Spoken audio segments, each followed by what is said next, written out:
Vigilus Ablaze. Welcome, gentle listener, I am Baldermort, your faithful servant, and I wish to introduce you to the factions, forces, and faces of the Warhammer 40k setting, the grim darkness of the far future, where there is no time for peace, there is only time for war.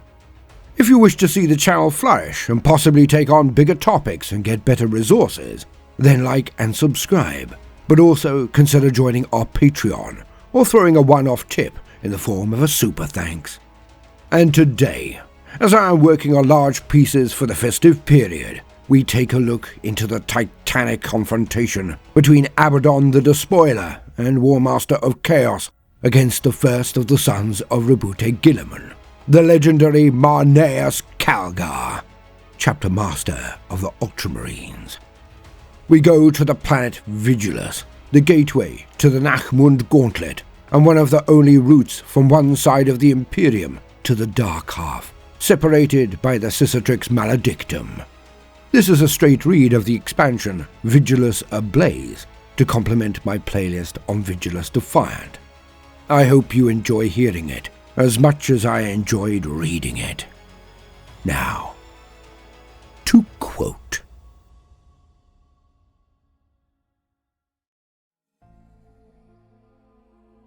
Vigilus Ablaze. War of Nightmares. Global destruction. The bitter tale of invasion, desperation, and heroism that unfolded during the War of Beasts was only the beginning.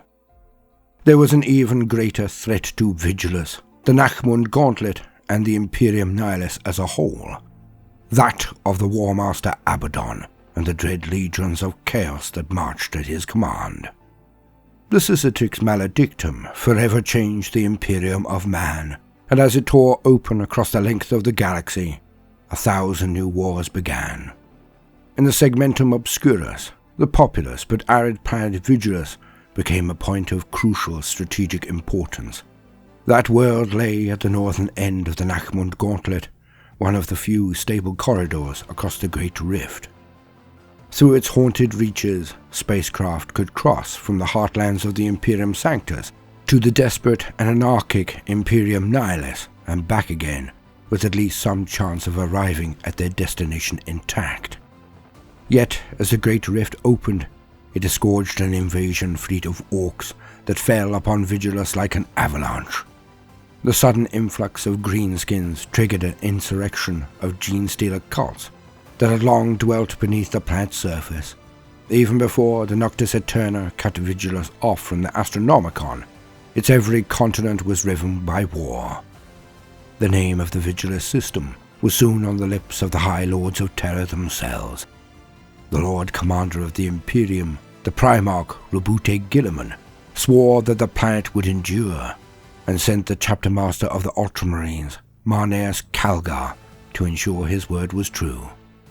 Yet the most awful danger to the planet only revealed itself when warriors of the Black Legion were sighted amongst the planet's spires. They were the harbingers of Abaddon the Despoiler himself, who approached the beleaguered planet at the head of a crusading force mighty enough to conquer the entire system if necessary. Here, on this most vital linchpin, the forces of the Imperium were to be tested as never before. A world of aridity and strife. Vigilus was a world hostile to human life, though long ago the Imperium colonized it nonetheless. It had no oceans or seas, its only major bodies of water being immense fortified reservoirs that were jealously defended by those who possessed them. The planet was riven by earthquakes, in part due to the mining operations undertaken by the Adeptus Mechanicus, controlling the industrial realm known as Mega Borealis. These were so extensive they brought the planet to the brink of civil war more than once.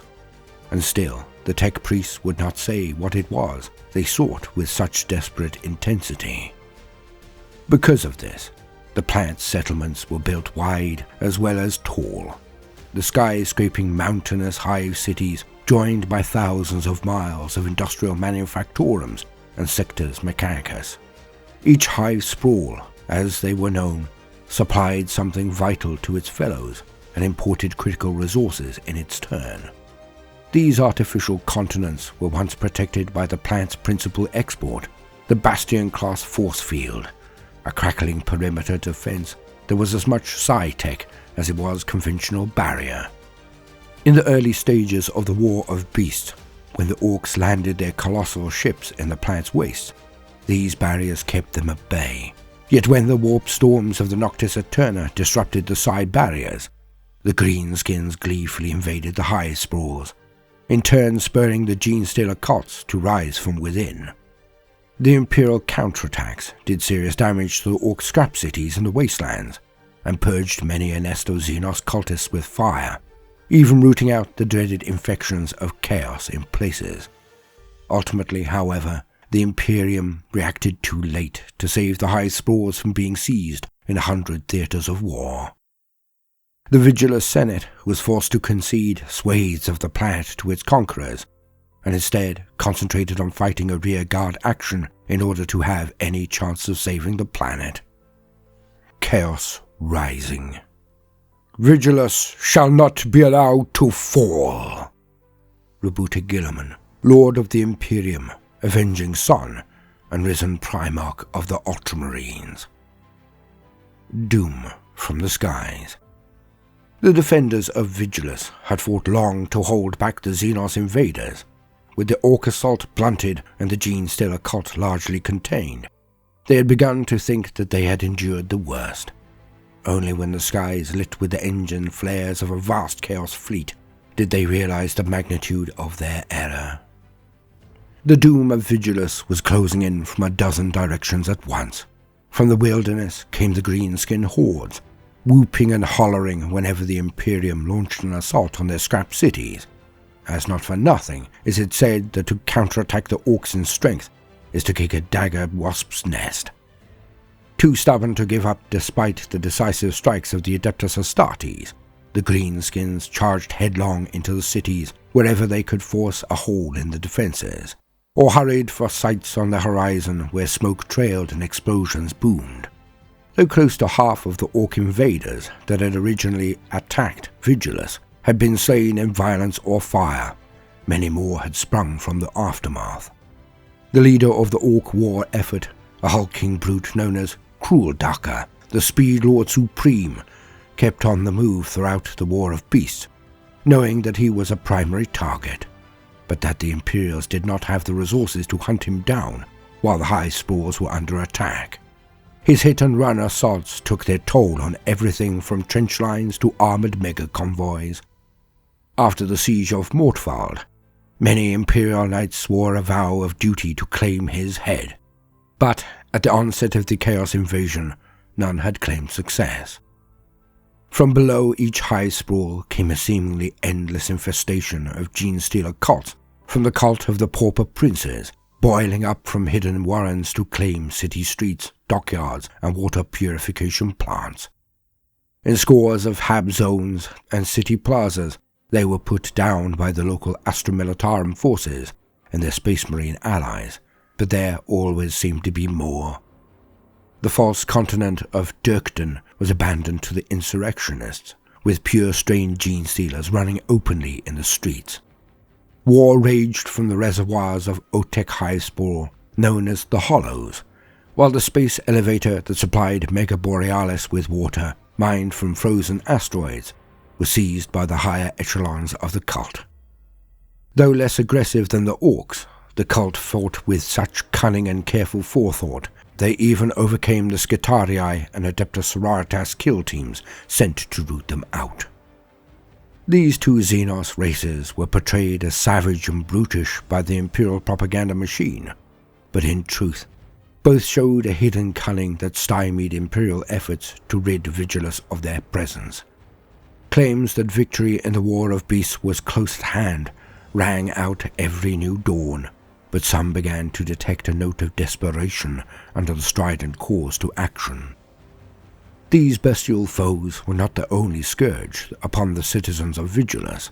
The Drukhari raided from the glacial mines of the frozen south, while their Eldari cousins sought vengeance upon the upper echelons of Hyperion society. From within the ranks of the common people, the seed of chaos worship grew to infect healthy minds, and plague spread fast across Dontoria. Even the stars themselves seemed to bleed as a Cicatrix maledictum yawned in the night sky, a livid purple wound that appeared ready to swallow the planet entire. The worst of all threats became clear only when it was almost too late to stop it, that being the approach of the heretic Astartes. Via the report of a single survivor from a Space Marine strike force sent to the neighboring planet of Nemengast, word had reached Marneus Calgar that the armies of Abaddon the Despoiler were inbound, poised to tear Vigilus apart once and for all. With the Imperial prohibition forbidding the citizens from looking at the night sky, in case the Cicatrix maledictum drove them insane, the vanguard of the Chaos Space Marines found it easy enough to covertly seize the upper reaches of the hive spires that pushed through the smog clouds. Led by Harkon Worldclaimer, known to his raptor host as the Herald of the Apocalypse, this secret invasion had already conquered the high spires of Vigilus' cities by the time the Senate heard of it. On the same day that these tidings were brought to Calgar, Harkon Worldclaimer gave voice to a singular message. His words relayed from 1,000 raptor masks and hijacked vox gargoyles. The planet belonged to Abaddon, and the Warmaster would soon be there to claim it. Marneus Calgar listened well to the herald's threats, for every word was a spike of spite driven into his heart. The Lord Macragge had been acting as a strategic nexus for the Vigilus Senate at the time, but as he listened, his expression hardened to that of a pugilist more than ready to fight. Battle in the Void. It was Harkon Worldclaimer's gloating call that kicked the planet into a new phase of war. The Vigilus Senate vowed to intervene before the situation turned critical, and the motion was passed for a naval expedition to head the incoming doom off before it could reach the planet itself. Soon, a new theatre of war opened in the void. All eyes looked to Calgar as he gave a series of curt commands that saw his aerial assets redeployed, not to strafe ground targets, but to begin a new war above the clouds. Shaken by the news that the legendary Warmaster of Chaos was inbound, but resolving to prove equal to the task, Marneus issued a summons that saw the deadliest ships in the Imperial Navy gather above the sky docks of Saints Haven. His intent was to stymie the bulk of the Chaos invasion before it hit home, or to die in the attempt. The Herald of the Apocalypse repeated his claim over and over, using his doleful message as a weapon to slash at the remaining hope and sanity of the Vigilus citizenry. Marneus Calgar swiftly put into place an array of contingencies, tasking his pilots and close assault squads with the immediate engagement of any Chaos Space Marine or Demon engine that dared broadcast the fell message. It was not difficult to find them, for, having hidden for weeks, the Black Legion were no longer prioritizing stealth, but instead the infliction of fear. They too ached for the kill, to feel their blades puncture the ceramite battleplate of their hated foes and sink into the flesh beneath. It was a wish that was soon granted. As his airborne warriors engaged the enemy in the pollution-choked skies of Hyperia High Sprawl, Calgar and his honor guard made to leave the planet, leaving its defense in the capable hands of Pedro Cantor of the Crimson Fist. The Lord Macragge took a shuttle to his flagship, the Laurels of Victory, cut through Arch-Commodore Hensman's ceremonial greetings as quickly as he could without causing offense, and cast off towards the coordinates given by the librarian Maltis, the sole survivor from the Nemengast strike force. Out the Ultramarines' fleet sailed, past the spinning wreckages of the Imperial cordon smashed to pieces by the Orc assault, past Neo Velum and Omis Prion, and into the bleak and unwelcoming void towards Nemengast. After less than a week's travel, the Auspex horizon was haunted by disturbing anomalies. Chief amongst them was an ancient vessel with a dark and bloody history. Calgar's greatest suspicions were all but confirmed. breaking the 3 seals of his cross Sanctum Perjorum, and consulting his forbidden data by the light of a blessed candle, Calgar checked the enemy signature his steersman had given him, with the most ancient data at his disposal. Sure enough, the craft at the head of the invasion fleet was none other than the Vengeful Spirit, the flagship of the arch-traitor and orchestrator of the heresy, Primarch Horus himself. Its every silhouette was distinguishable against the roiling tides of the Great Rift, and it filled those who had heard of it with intense foreboding. Calgar ordered his fleet to form up double cordon, creating a layered broadside defense to intercept the Black Legion armada. The Imperial ships possessed no arcane tricks, no secret weapons from the prehistory of the Imperium, or the depths of the Eye of Terror. What they had instead was a colossal amount of firepower, and Lord MacCraig intended to use it to the full. Together with henchmen, he devised a dozen firing solutions and contingencies, launching hundreds of torpedoes into the void to ensure that should any ship from the Chaos Fleet break away from the Imperial crosshairs, they would be met with a firestorm that would cripple them in short order. Minutes slid by, then hours.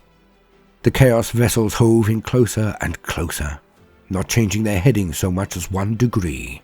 This was a statement unto itself, the implication being that the Imperial fleet represented no jeopardy at all. Although they were still out of strike range, Abaddon and his lieutenants drove on at full speed, as if the entire mighty raid ahead of them was nothing more than a tissue of cobwebs. Calgar's frown of consternation deepened to a scowl. He knew Abaddon would not be so blasé, so foolish, as to charge directly into a firebase without dispersing at all. But he knew not what manner of duplicity was hidden behind the posturing of the infamous Warmaster, that genius of the Black Crusades, whose name was spoken only in whispers. He realized the answer a moment too late. When a shimmering blur appeared upon the bridge of the Laurels of Victory, it expanded into a blinding portal of white light, and the hellish denizens of the warp screamed out, hungry for blood.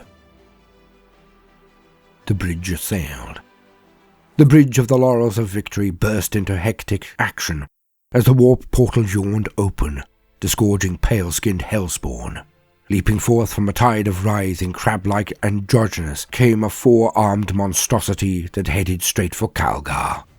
The Ultramarines, many of whom had faced demons before, laid down a storm of bolt of fire that shredded the foremost invading creatures.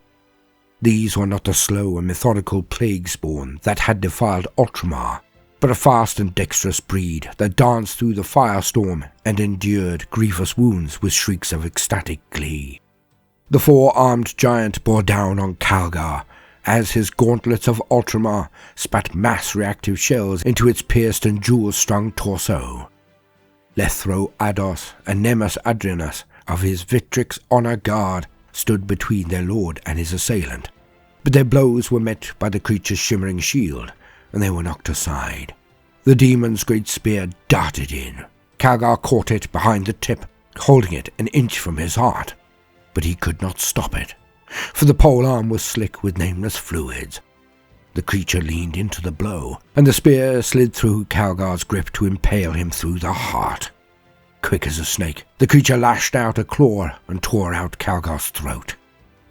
The bridge erupted into bedlam as the warriors of the Victrix Guard redoubled their attack. One by one, the demons were fought back by the veterans of MacCraig until the battle became a stalemate. When the ship's navigator, Senioris, revealed his mystic warp eye by removing his ornate bandana, the backlash of etheric forces racked the bridge. The 4-armed greater demon that led the host fell back into the warp with a despairing wail, and as the navigator advanced, the portal closed. Yet the damage had been done, as Vox reports came from across the fleet relating similar events on all its principal warships. The dreadful truth became clear. The battle against Abaddon's fleet had been lost before it had even begun. A dark new dawn. The Ultramarines' fleet returned to the war-torn planet of Vigilus to find it in an even more desperate state than when they had left. Pillars of smoke rose high from every hive and population centre, and still the worst was yet to come, for the two architects of the latest string of disasters were drawing perilously near. The demon assault on the laurels of Victory's Bridge had left anarchy and destruction in its wake. A dozen similar strikes had ensured the intershipped clarion array rang with agonized screams and panicked orders, interspersed with the static of the void. The lead ships of the Ultramarines fleet were reeling, dealt a crippling blow from afar by Abaddon's hellish allies. Blood swirled across the command decks of a dozen strike cruisers, and strobing images of demonic killers plagued every ship within 100,000 miles. Arch-Commodore Hentzman, upon seeing Marneus Calgar with his throat torn open and a gaping wound in his chest, saw only one path left open to him. With the surety of a man used to the burden of command, he made his decision quickly. If they were to turn back now, they could live again to fight another day, and ensure the Lord Macragge was brought back from the brink of death. The Victrix Guard, their primary duty to protect their master, nodded curtly in reinforcement of the decision. With remonstrations of the Ultramarine officers still yearning for a fight ringing in his ears, Arch-Commodore Hentzman ordered a fighting retreat. One by one, his fellow captains followed suit, for the laurels of victory led the fleet in spirit as well as in rank. Within the hour, the entire Imperial blockade was falling back, lances and bombardment cannons blazing as they made for their muster point in the orbit of Vigilus. Abaddon's arrogance had proven well-founded, for though his fleet took significant damage, it was far from broken, and its return fire ravaged many an Imperial craft in exchange. With the demonic minions of his dark patrons at his beck and call, the Warmaster of Chaos had crippled the Imperial defence with a single stroke. His passage to Vigilus was all but unbarred. Even as Hentzman fought valiantly to buy his fleet time to recover, Marneus Calgar was hurried to the prime apothecarium of the Laurels by his Victrix Guard. There he was treated by a conclave of elite apothecaries. His second heart had kicked in as soon as his primary heart had been sliced in two by the demon's spear, saving him from an untimely death, and his Belisarian furnace had triggered a rush of stimulants to keep his system going.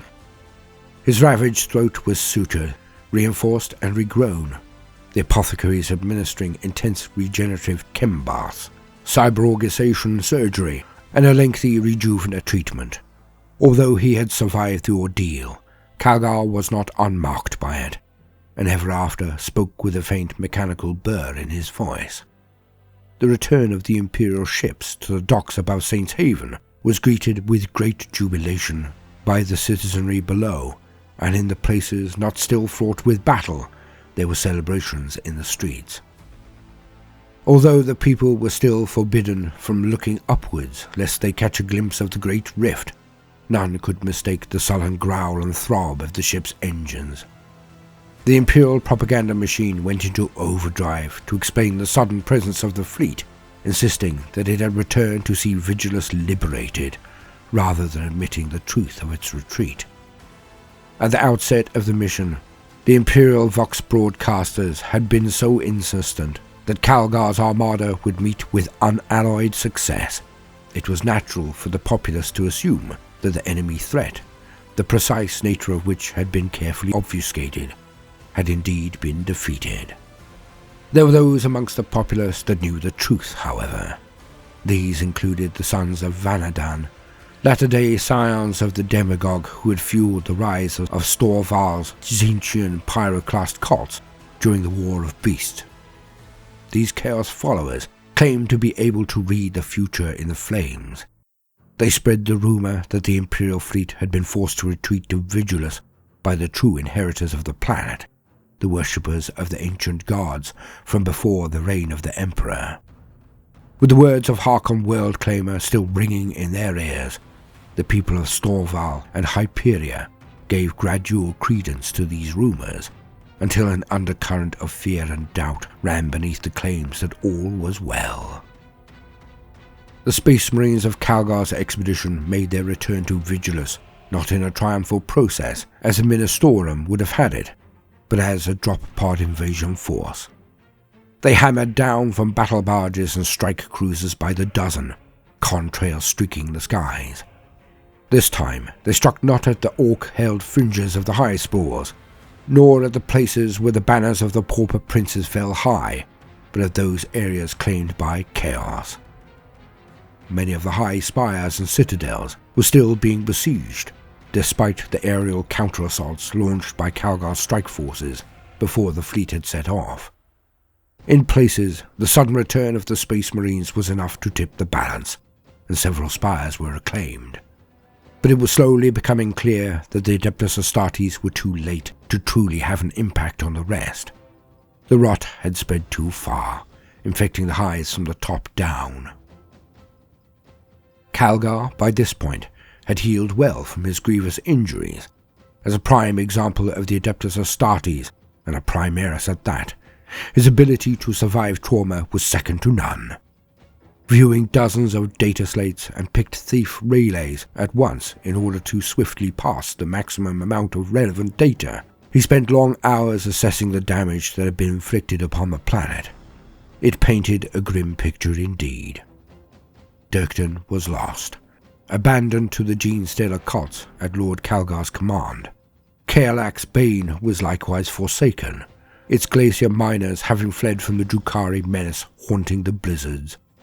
Mortvald had held out against the orc assaults battering its trenches, but its wealthy, rejuvenate clients and privileged aristocrats had withdrawn to their fortified palaces and left the common workers to the airborne attacks of World Claimer's Raptor host.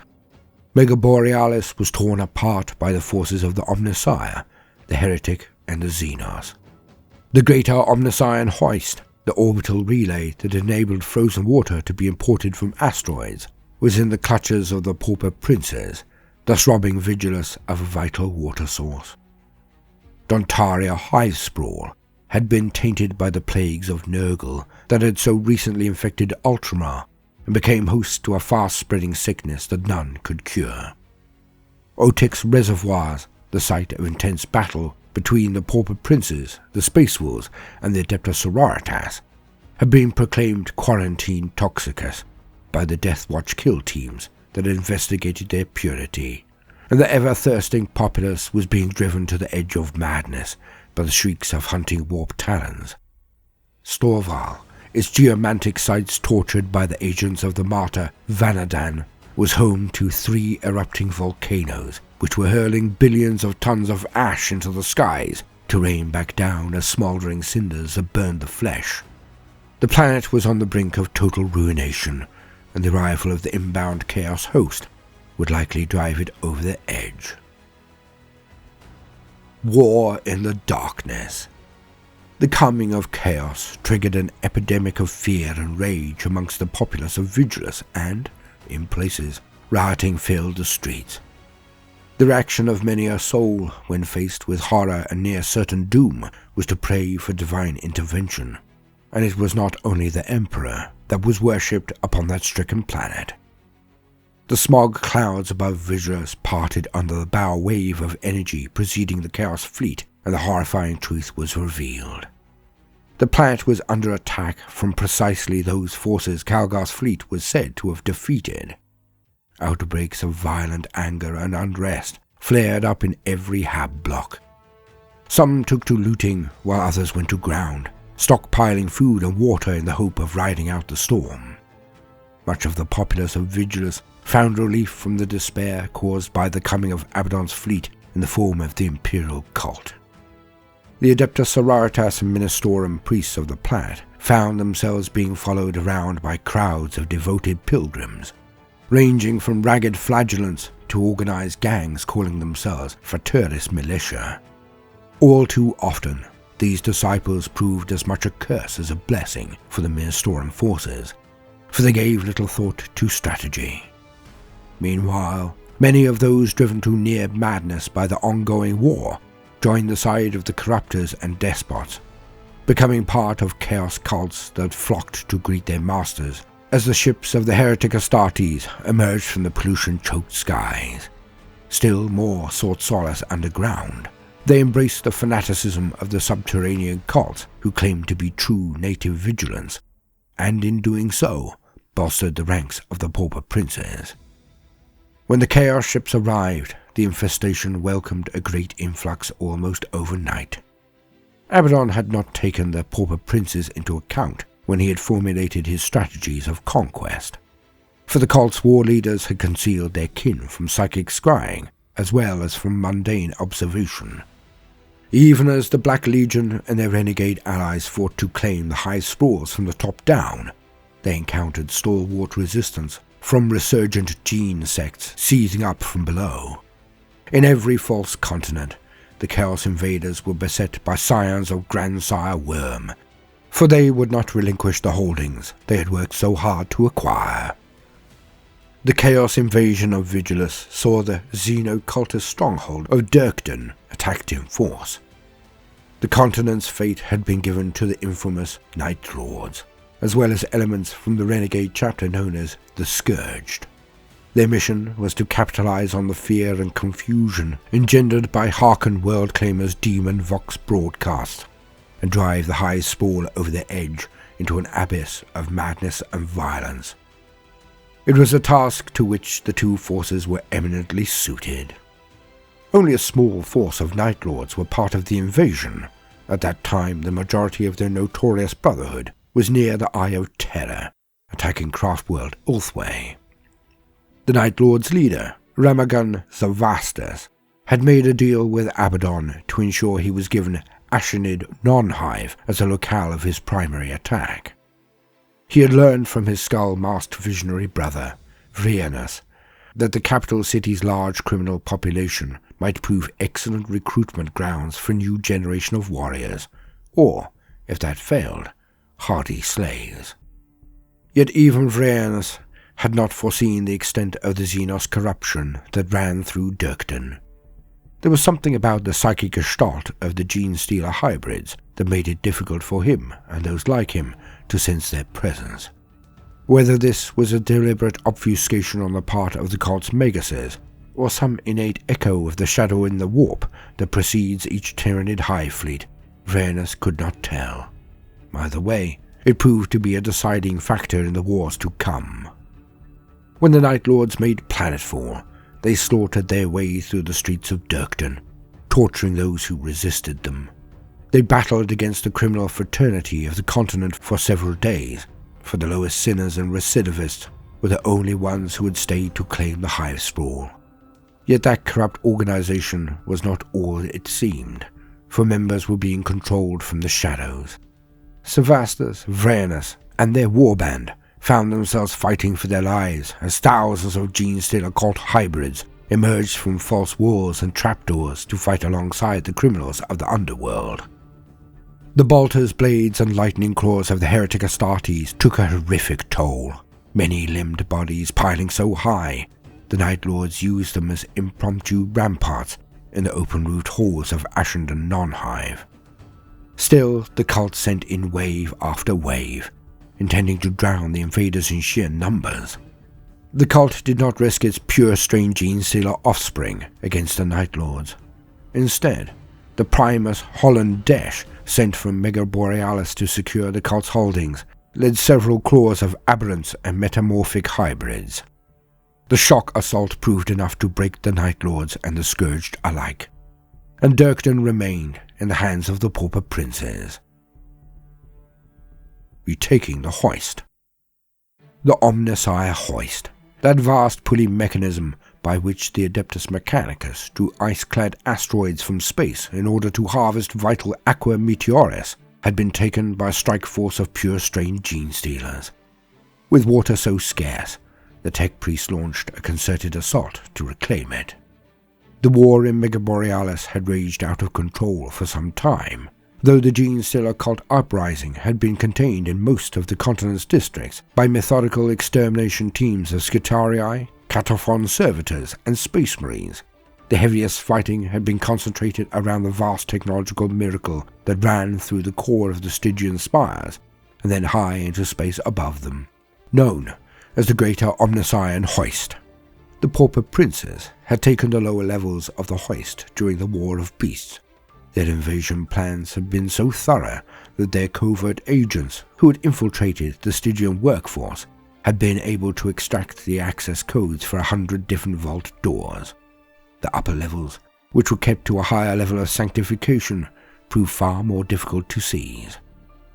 The alarm had already been raised by the unblinking servo skulls that had first uncovered the Xeno-cultist incursion, so the vital areas of the Stygian spires were guarded by clades of Castellan robots, programmed to hammer phosphor bullets into anything without a noospheric aura. However, a claw of pure-strain gene-stealers had been able to bypass the Adeptus Mechanicus defenses by worming their way up through water pipes to seize the upper levels of the hoist. Within days, the primary source of Mega Borealis's water had been cut off.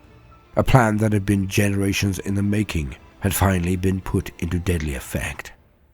At the tail end of the War of Beasts, the battle for the hoist rose to new levels when the Iron Hands, masters of the armoured assault, made a methodical and precise attack on those holdings the Adeptus Mechanicus had designated lost to the Xenos menace.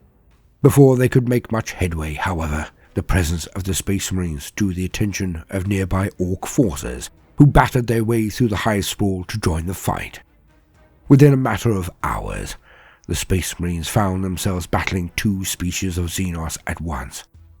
Without the adept calculations and compartmentalized war doctrines of their leader, Clan Captain Galkran, they would have been swiftly overcome. The pauper princes took advantage of the reprieve, rallying in the lower levels of the Stygian spires.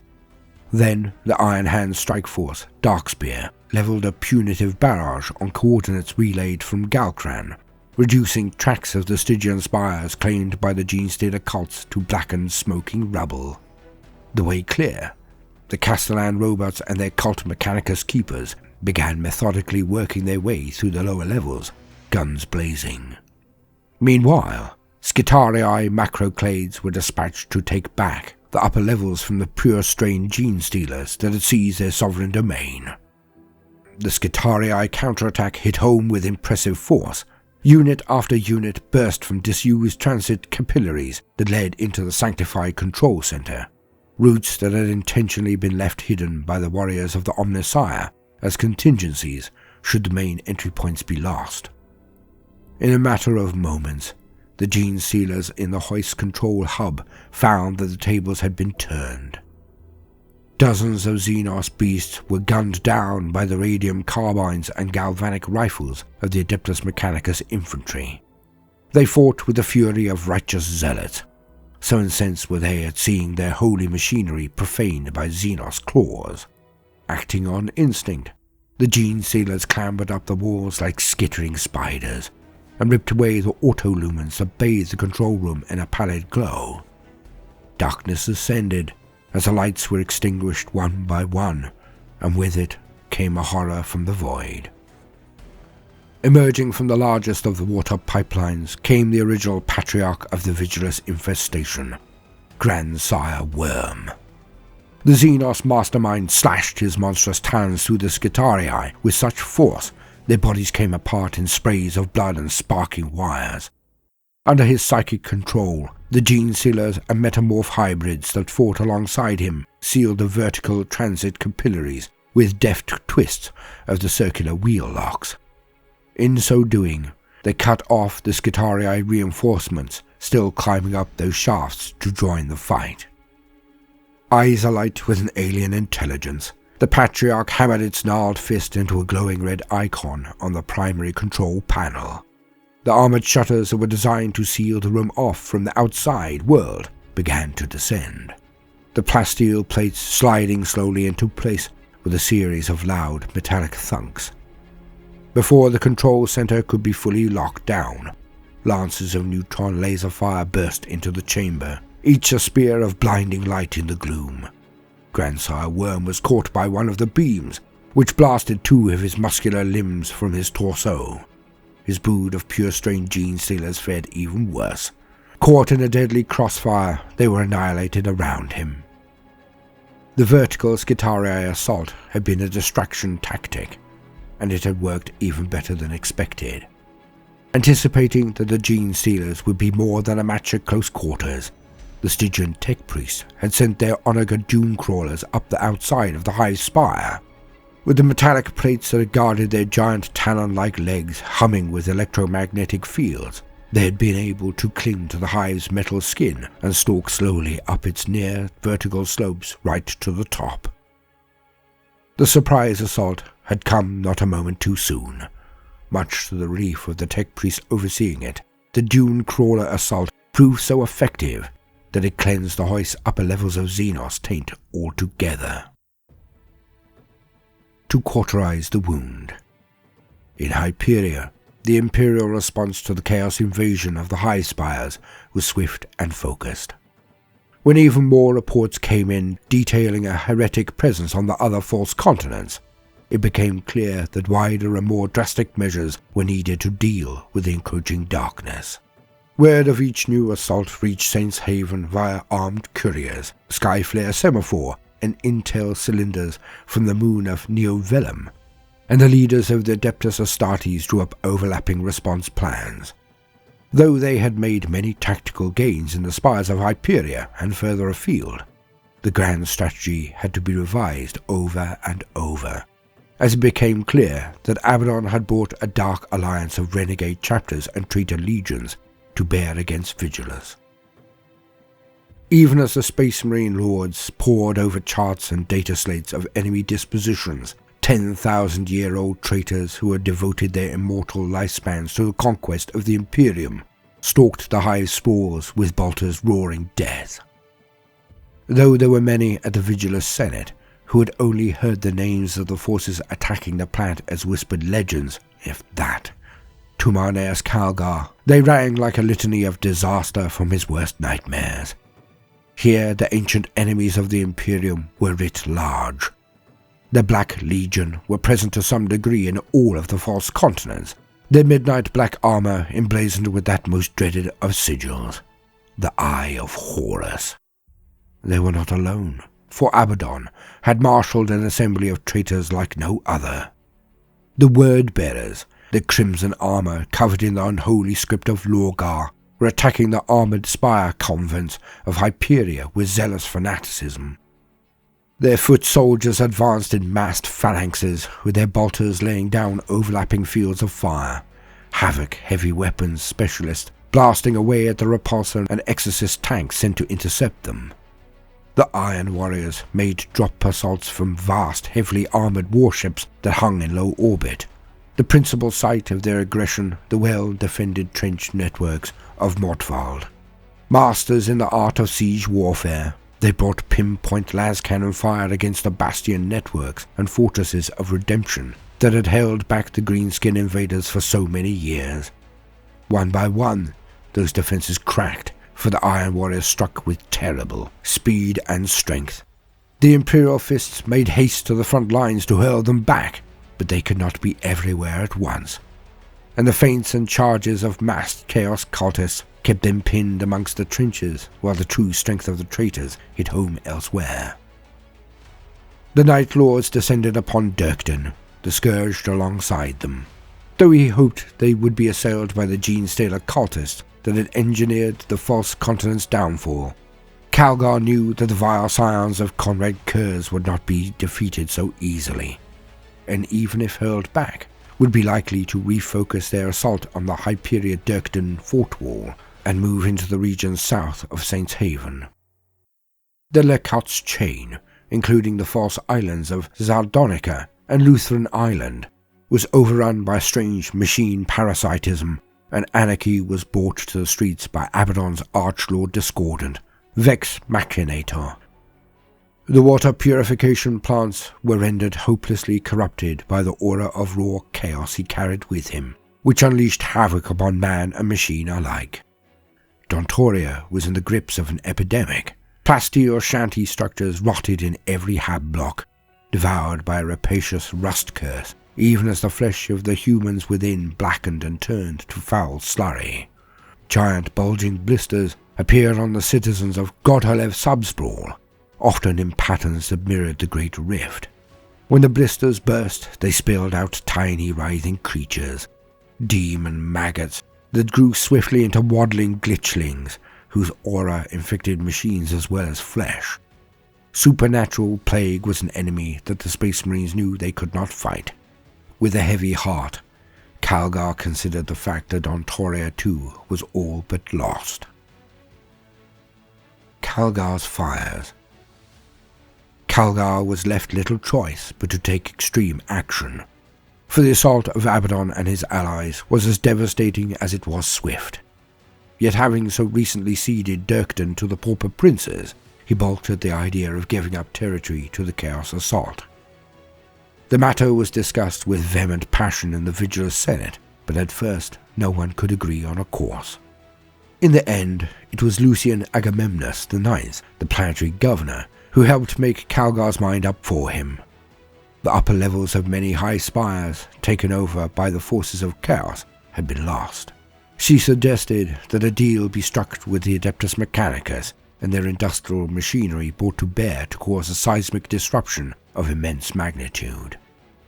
Using tectonic frag drills and bore hives, they could topple the highest edifices across Vigilus. Calgar was not convinced. Not only would the tumbling buildings crash down to crush thousands of citizens, and the fissures opening up in each hive sprawl dam tens of thousands more, the effect upon morale would be crippling. Furthermore, Lucian had stood in direct opposition to the works of the Adeptus Mechanicus for decades, and a reversal of policy would be seen as a sign of desperation. In response, Lucian instead proposed a systemic program of arson, starting at the throat of each of the largest hive spires. The fires raging upwards would cleanse the traitors from the tips of each stronghold without the Imperial forces having to commit another bullet. Calgar agreed, albeit with a heavy heart. He ordered it done, and Ministorum-sanctioned Adepta Sororitas fire teams moved to enact his orders within the hour.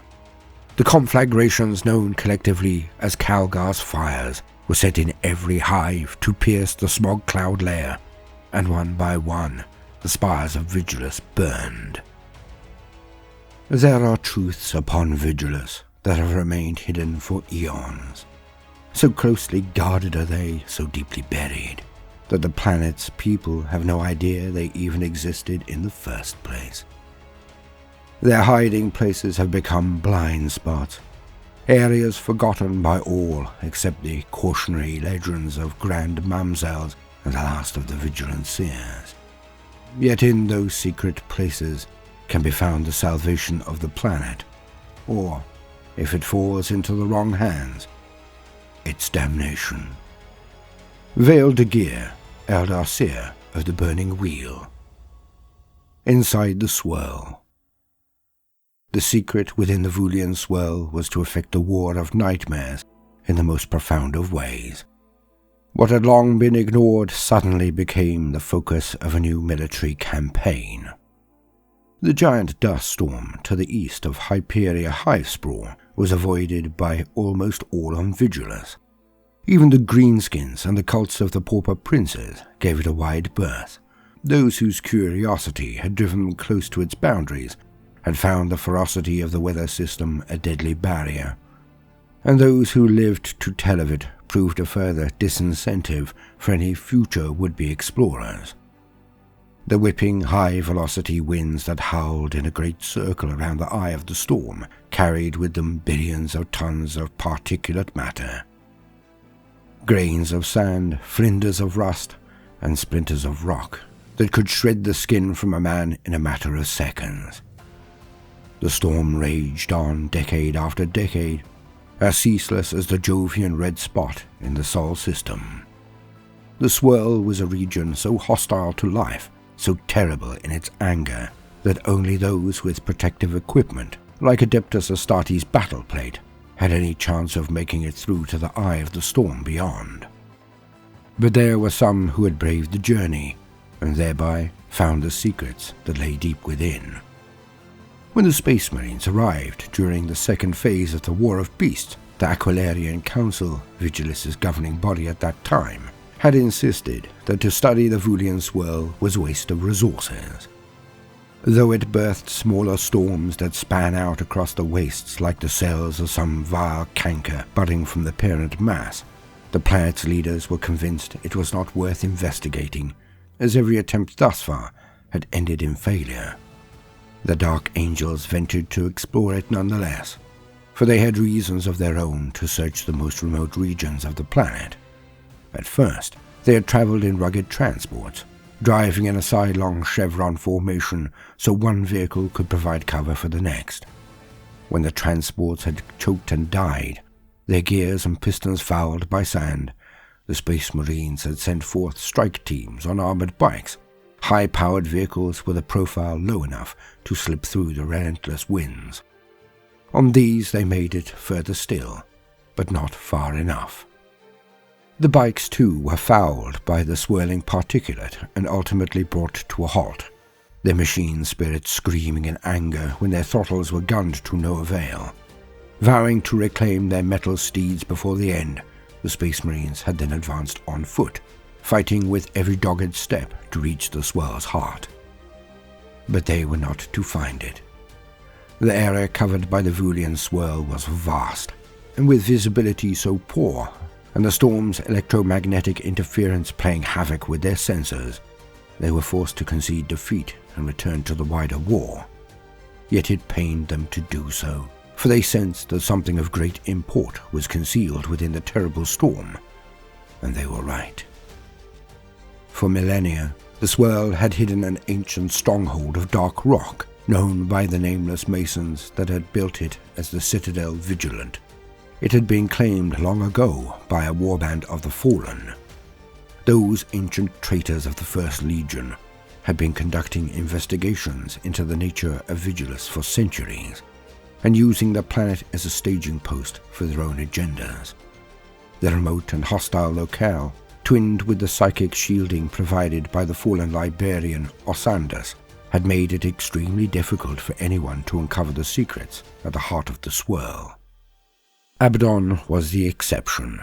The Despoiler had signed a blood-marked pact with the fallen leader centuries ago, and using this parchment, his sorcerers were able to track the psychic signature to Vigilus, like bloodhounds on the scent of their prey. After Abaddon had helped the Fallen escape a force of Dark Angels in the Pandarax war zone, Osandus had sworn fealty to the Despoiler.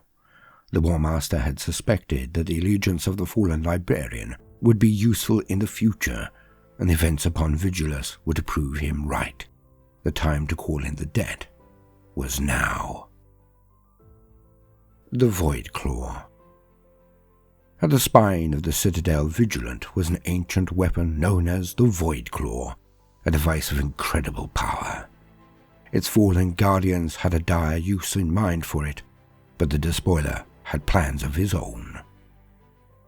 Upon reaching the planet's orbit, Abaddon's flagship, the Vengeful Spirit, took up a geosynchronous position above Storval, the vast ship revolving around its axis to level a punishing broadside at any Imperial craft that came too close. So mighty was the Gloriana-class battleship that it smashed aside all challengers with no more effort than an Ogren swatting a gadfly.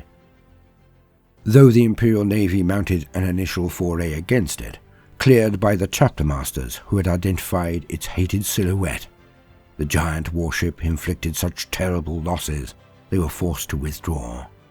Ultimately, the Admiralty reasoned it better not to provoke the vast relic ship, for it only attacked when approached, and otherwise hung over Stormval, seemingly inert. Abaddon, on the other hand, was far from inactive. He had formulated an approach to the Citadel Vigilant that bypassed the swirling tempest entirely. With the sorcerous teleportarium arrays of the Vengeful Spirit focused onto the psychic spore of Osandus, the Warmaster and his hand-picked Terminators, the Bringers of Despair, descended in a strike force no more than 50 strong. They appeared outside the gates of the Citadel Vigilant in a blaze of dark splendor and called for an audience with those inside. For a long and tense minute, they had no reply. Abaddon had already started stalking forward, Dracnian raised in his giant gauntlet, when the upper drawbridge clanked down and a hooded figure emerged. The parley that followed was not the exchange of old friends, nor even old allies. It was fraught and terse, and the gun barrels of 100 fallen pointed down from the ramparts. The Black Legion showed not a moment's hesitation, nor a twitch of their guns, not even when the artillery emplacements and macro cannons of the Citadel Vigilant tracked slowly towards them. Although all were on high alert, the guns remained silent. Instead, a war of words began. It was a battle that Abaddon was well equipped to fight, for the Despoiler had brokered deals with lords of renegade chapters and the demon primarchs of the traitor legions. Some amongst the Black Legion claimed he had even spoken to the ruinous powers themselves, and maintained his sanity, or most of it, in the process. It was for control of the Void Claw that Abaddon bargained. The weapon at the heart of the Citadel was like no other. It did not fire projectiles, but instead forced a breach in the fabric of space-time itself, focusing a beam of crushing energy upon a single point to open a gravitic anomaly smaller than a pearl. Though tiny, the singularity could bypass all known types of force field. The potential devastation that could be unleashed was incredible. The gravity of that anomaly was so strong, it could draw all matter around it into its ravening nothingness, a fierce void from which nothing and no one could escape. To the fallen, the Void Claw was a weapon to be unleashed upon their bitterest enemies, provided they could lure them into the right place at the right time, for the spire-like device was intended to engage warships, not armies. To Abaddon, however, it was a tool with which he could reshape the Nachmund Gauntlet. The Despoiler outlined a plan to Asandus, whereby the titanic weapon would be fired, not at an enemy target, but at the very space equidistant between Vigilus and its moon, Neovelum. Though small, the resultant gravitic anomaly would have a profound effect on both worlds, drawing countless tons of loose matter high into their orbits. Vigilus, its status as a functioning sentinel world already precarious, would be plunged into an era where even gravity was turned against it. More than that, the Void Claw's fell effects would alter the Nachmund Gauntlet beyond recovery. The mad vendetta of Asandus. The fallen librarian, Asandus, was at first reluctant to allow Abaddon access to the Void Claw, as that extraordinary weapon was intended to be his secret weapon against the Dark Angels.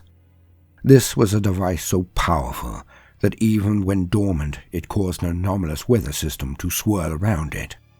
It was so ancient and strange that Asandus did not fully understand it, though he had made psychic communion with its spirit and had reached a rapport with the malevolent weapon sentience.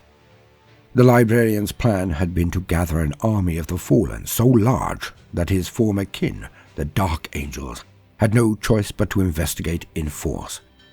Asandus allowed them to learn of the gathering through the deliberate confessions of fallen captives, warriors who would willingly sacrifice themselves to further the wider strategy.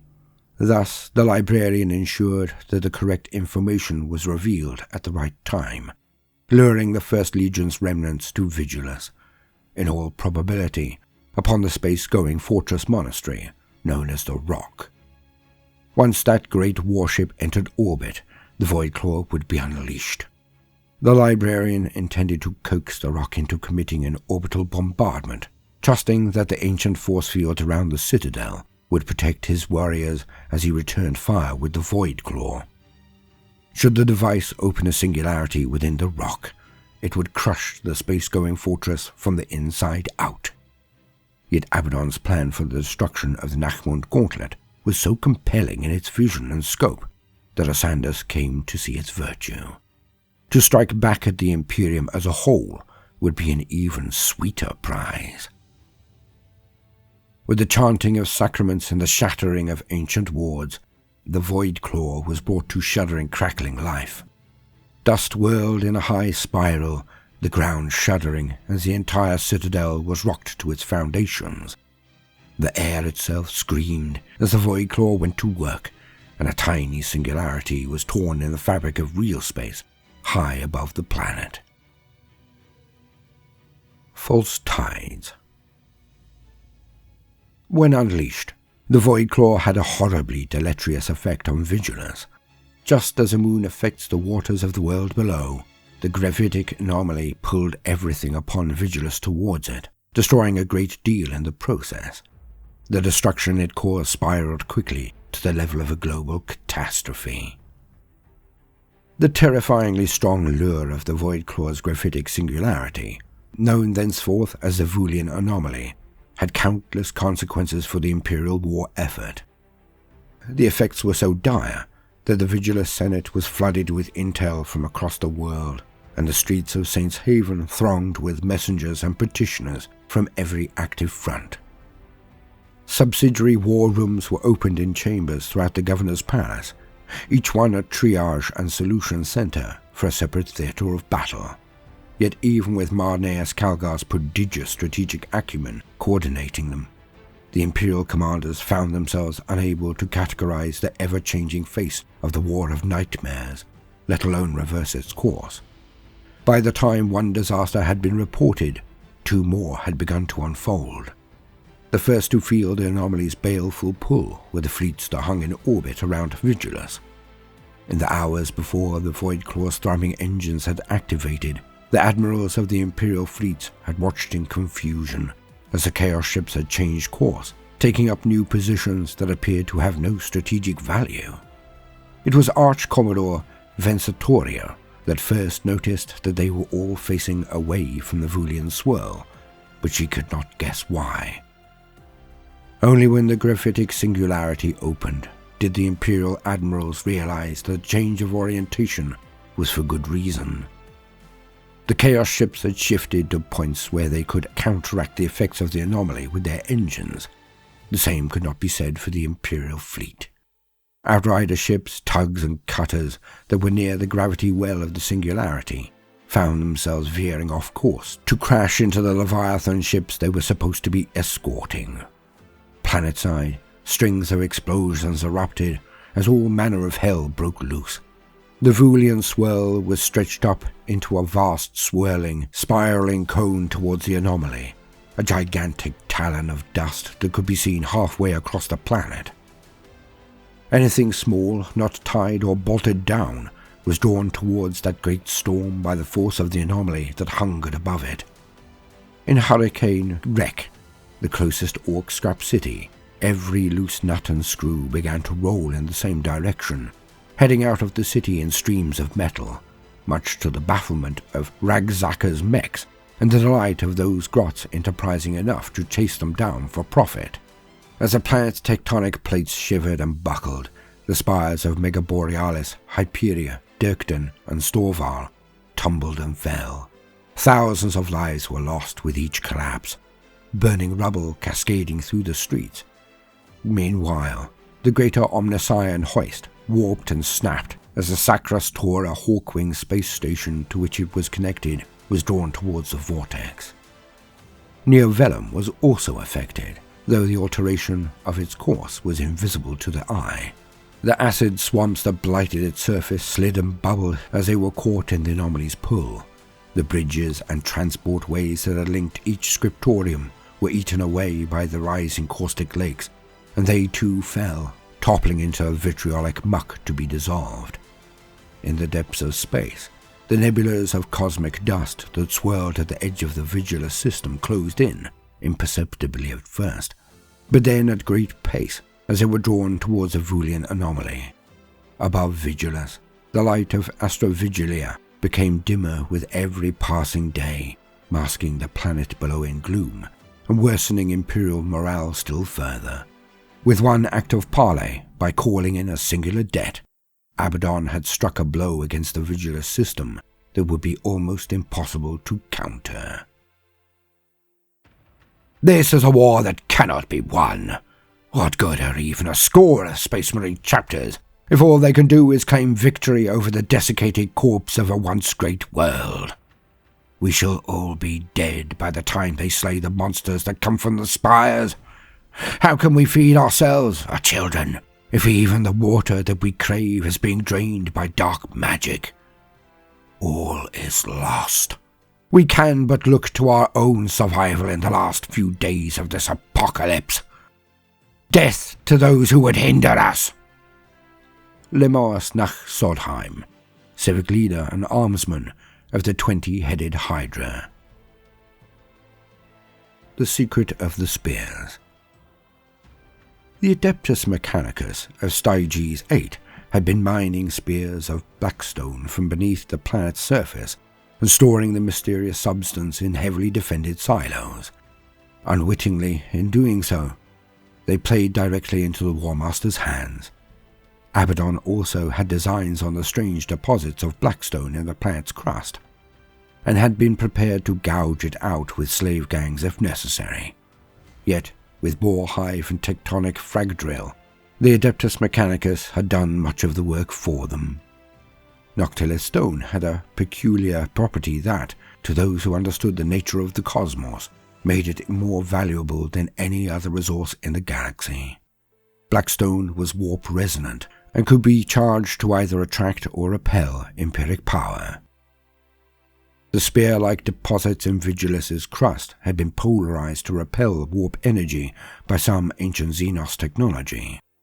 It was these that were holding back the great rift around Vigilus, and indeed, by creating a channel of anti-chaotic force between the Imperium Nihilus and the Imperium Sanctus, forming the Nachmund Gauntlet itself.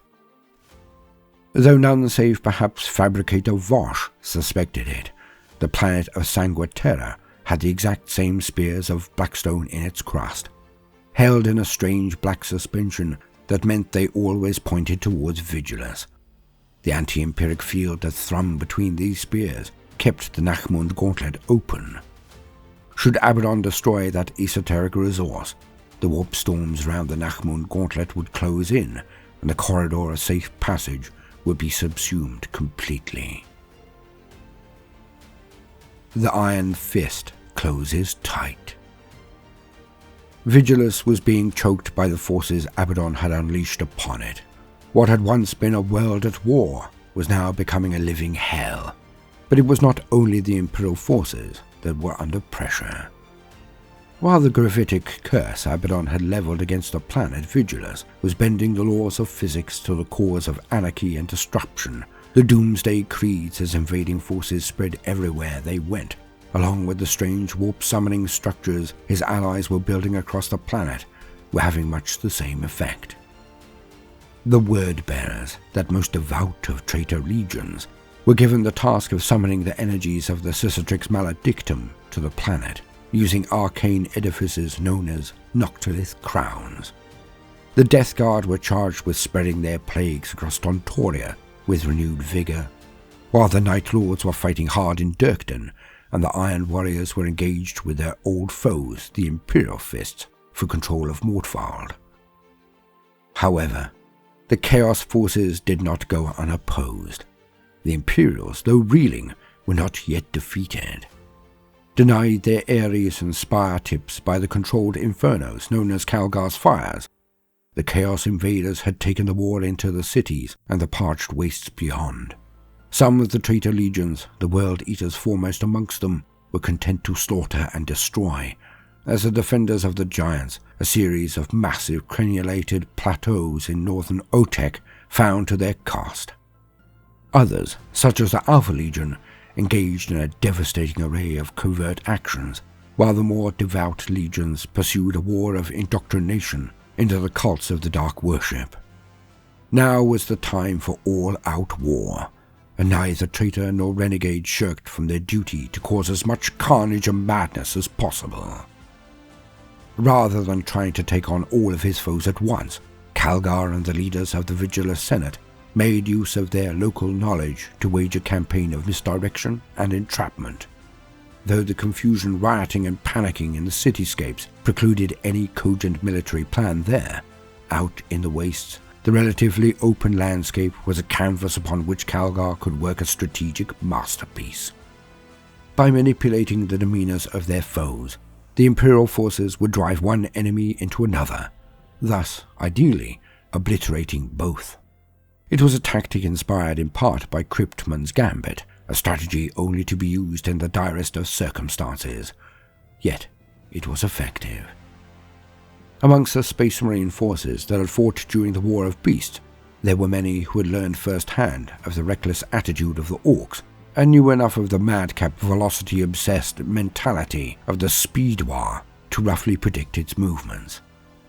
Conversely, the Orcs had learned afresh that a foe clad in power armor would always give a good fight, and, to the Greenskins, one Space Marine was much the same as another, no matter what sigils it wore or what cause it fought for. Armed with this knowledge, Calgar and his fellow chapter masters ordered their forces to mount a series of fighting retreats. Enacted with impulsive precision, they led the battle-hungry World Eaters, Crimson Slaughter and Red Corsairs out of the cities and into the wastes.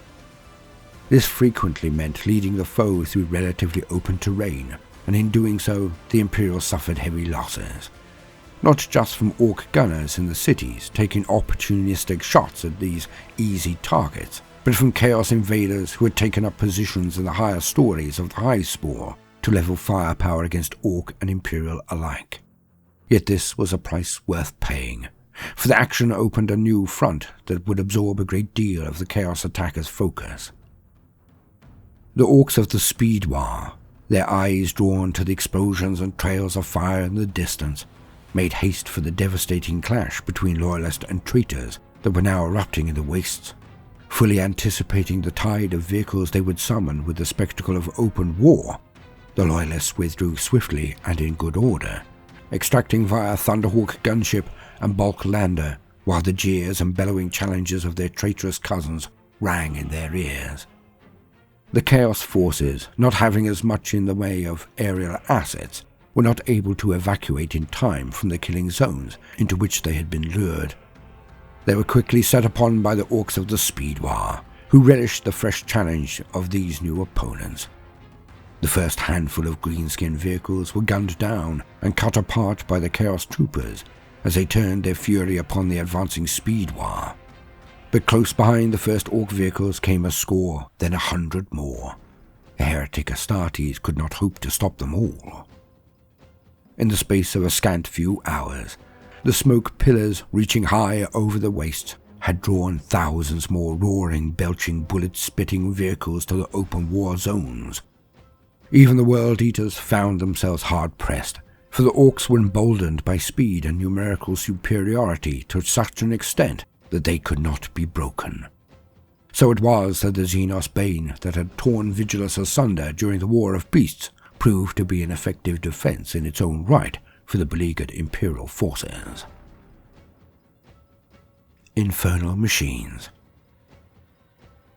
Mega Borealis' foremost Blackstone cache, Silo 15 of Thundersump, was protected by a vast refractor field. In order to destroy the substance within, Abaddon would have to deactivate this Aegis. The Warmaster of Chaos sent in a vanguard of demon engines, but they met resistance of a different kind. Though they did not truly understand the nature of their horde, the tech priests of Mega Borealis jealously protected the spear-like Blackstone deposits they had unearthed from Vigilus' crust. The enigma of their construction and the strange filigree of channels and holes that ran through them hinted that they may have been fashioned by an alien race. They were an intoxicating source of potential knowledge. Almost as soon as the first shipments of Blackstone had been transported to safety from the deep mining shafts, Silo 15 of Thundersump had been fortified as a permanent vault for their storage. The silo was protected not only by stout fortress walls and a permanent garrison, but also by a large domed force field. This was no bastion shield network, but an even more precious relic, a macro-grade refractor field.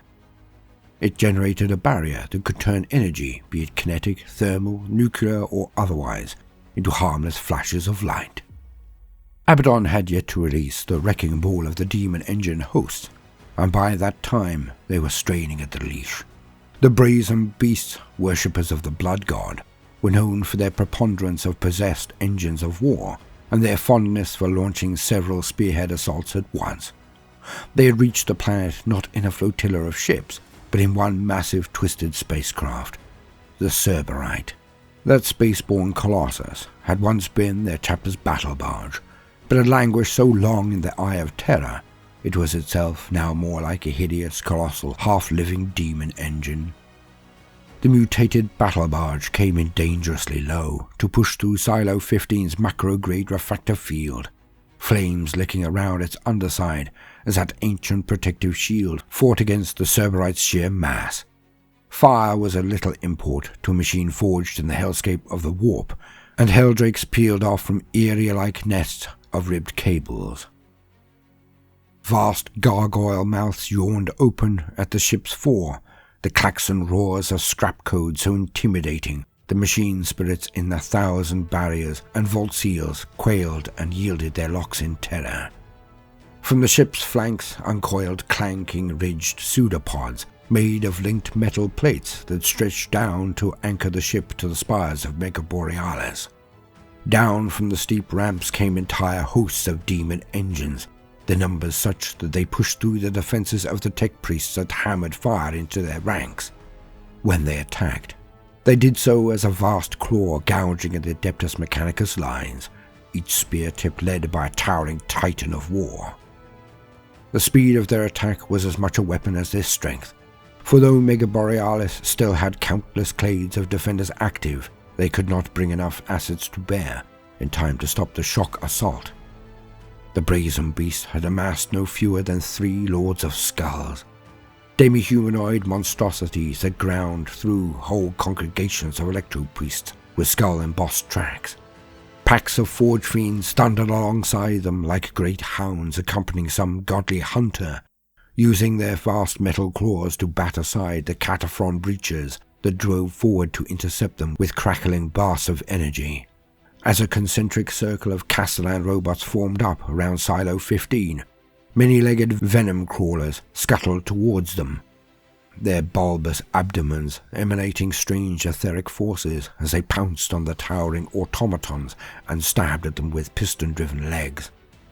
The Adeptus Mechanicus, having armored their stronghold against all conventional attacks, had discounted one aspect of the Chaos Assault: sheer demonic savagery. The coming of the Cerberite had also caused other forces to rush to the site of the battle. Over the latter phases of the War of Beasts, Mega Borealis had been occupied by greenskins as well as Chaos worshippers, and they were eager for a fresh challenge. The Orc war boss, Crueldacher, having circumvented the still-burning wastelands of the Seeping Delta to investigate the glowing thing that was Silo 15's refractor field under bombardment, drove his foremost Blitz brigade through a hail of Skitarii firepower to get to the workings of western Mega Borealis. A fleet of massive flatbed trucks carrying the giant metal creations of Big Tanker smashed through the pitted sprawl of Thundersump and bullied their way into the silo districts beyond. The armoured assault ploughed through the Chaos cultists and renegades that formed the body of the Brazen Beast's army without a moment's hesitation. Though he lost dozens of battle wagons to the heavy firepower of cannon-armed demon engines on the way, Crueldacher was not to be stopped. With boxy orc vehicles and chaos war machines exploding all around him, he bellowed a mighty wah that drove his speed-freak followers into a frenzy. The vehicular rampage ground a path to the commanders of the enemy force through sheer bloody-mindedness. When a mourner fiend stormed into Crueldacher's path, he climbed atop his wagon's cab, ripped the head from the metal beast with his power claw, and then, as the fiend flailed in its death throes, spat down its neck. The Speedwar ploughed onwards. The Hard Fall. With Crueldacher's flatbed megatrucks unloading their Death Dread and Gorkanaut cargo, the battle at Thundersump swiftly turned into an engine war. Flat-bellied walkers traded bullets by the thousand with the white-hot projectiles that were churned out of the Hades autocannons of Helldrakes and Forge Fiends.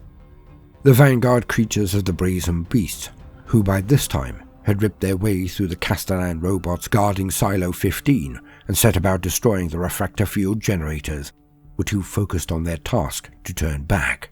The Orc warlord was deft enough to evade the reach of the Lords of Skulls, darting from one wreck to another, and even using the slab-like side of a broken onager dune crawler as a shield as he closed with the brazen beast commanders.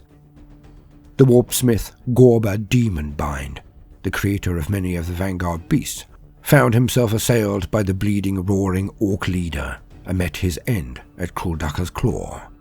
It was only when the twisted Chaos Knights that formed Demonbind's shock troops finally broke the Adeptus Mechanicus defenders with a massed charge and destroyed the silo's refractor field that Demonbind had his revenge from beyond the grave. With the silo laid open and its field dispersed, the Despoiler's mighty flagship, the Vengeful Spirit, gave voice to its thunderous displeasure once more. This time, the bombardment of cyclonic torpedoes hit home with planet-shattering force, obliterating Silo 15, the Blackstone inside it, the Brazen Beast Vanguard, the Speedlord Kruldaka, and everything else within a mile-wide radius. Cults and Conquests. The bow waves of fear that rippled out from each new disaster to affect Vigilus had alarming secondary effects. Many citizens sought the solace of greater powers other than the Emperor, joining cults that promised sanctuary in this most tumultuous of times.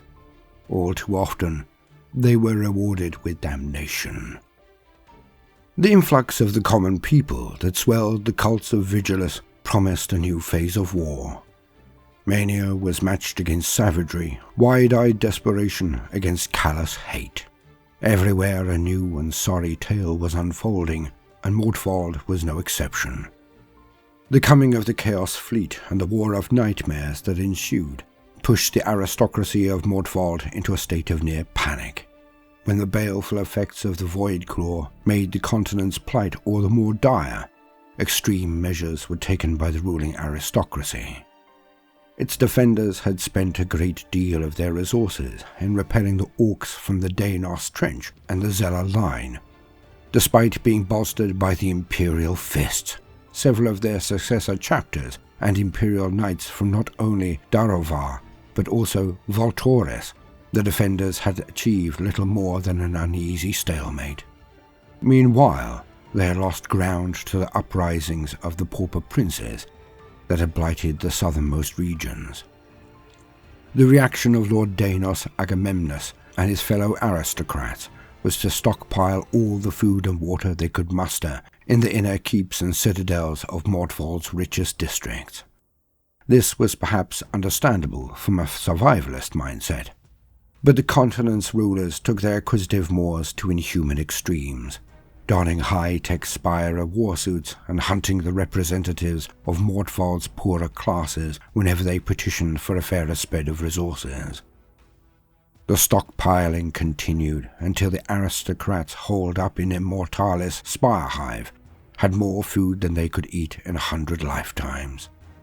They also had enough water to wash it down twice over, despite the effects of the Vulian anomaly draining many of their open water reservoirs. Their endless wealth and connections with the aqua magnates of the planet were a powerful combination.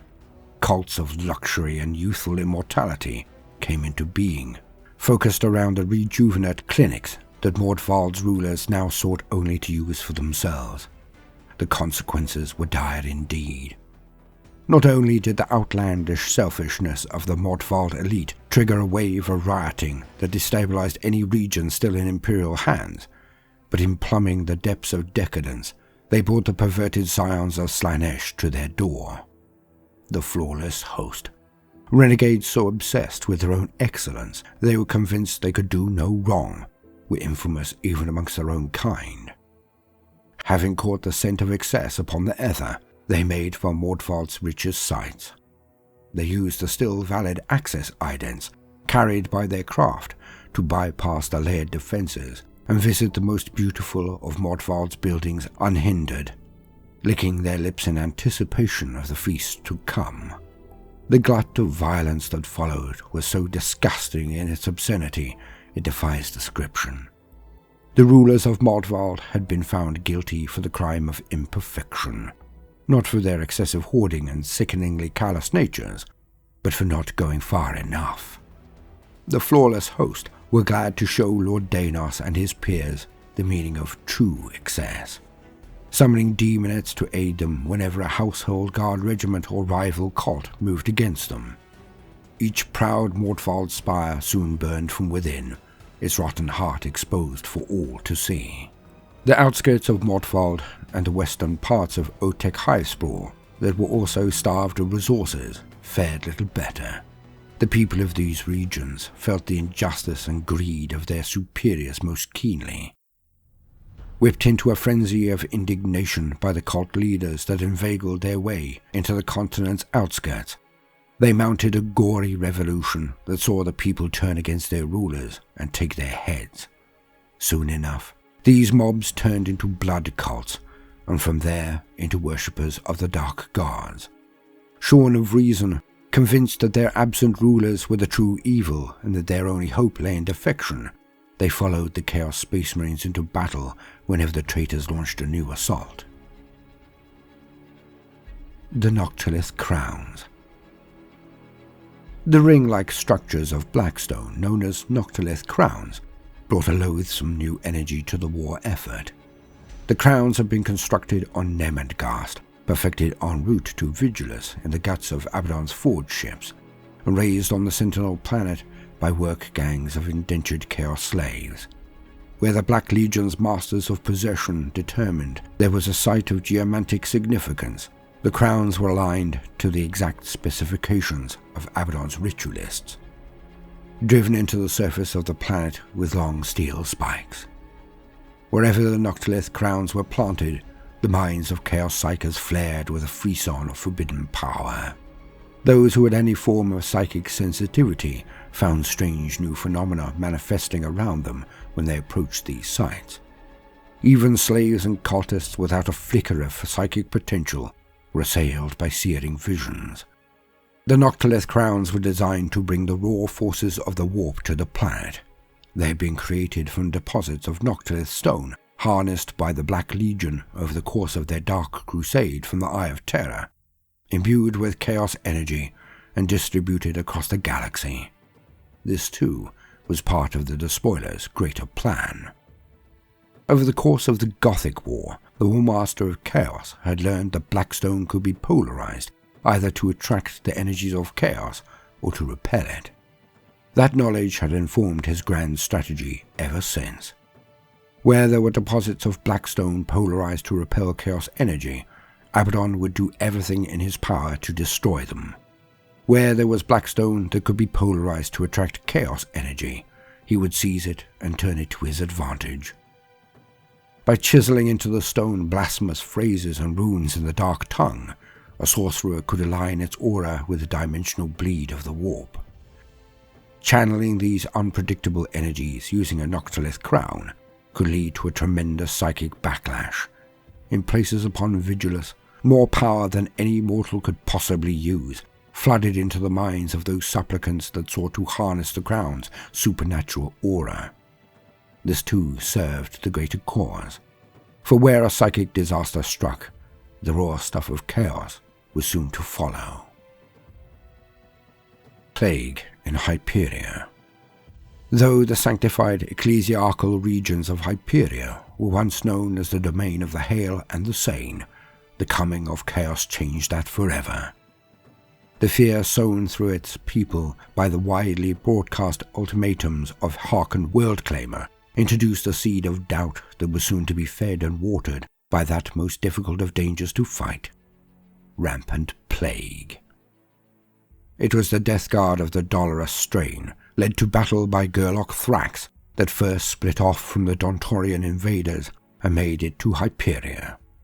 There they operated from inside the same rusted water crawler they had used to bypass the city's defenses, venturing out to spread disease and despair every night. Ultimately, it was not the Imperial defenders of Hyperia that challenged them, but the 1,000 Suns headed north from Calyx Bane. Yet by the time the Dolorous strain were neutralized, plague was already running rampant across the Dubček crevasse region. Vile revelations. The Death Guard that had first infected Dontoria had gone to ground, working in the shadows to spread disease, At the onset of the War of Nightmares, they boiled out of their hiding places to renew their attack. The Death Guard of Dontoria's Pravdus Subspore region, led by the methodical and ever-careful plague surgeon Zoculinsus, had sown the seeds of conquest by introducing the Galapox to the planet. Though the quarantine methods of the Adeptus Astartes and their Militarum Tempestus allies had slowed the servants of Nurgle, the search parties sent after them had been put down, and the firebomb tactics designed to scour the tunnels of their presence had claimed no more than a half-dozen of their number. The cordon, although largely effective against man-sized targets, could not hold back the sludge grubs, glitchlings, and eye-stinger swarms that were birthed from the Galapox, and so the plague spread further and further afield, until Dontoria was as much the province of Nurgle as it was of the Imperium. The role of the Death Guard was much greater than purely infecting the Sentinel planet.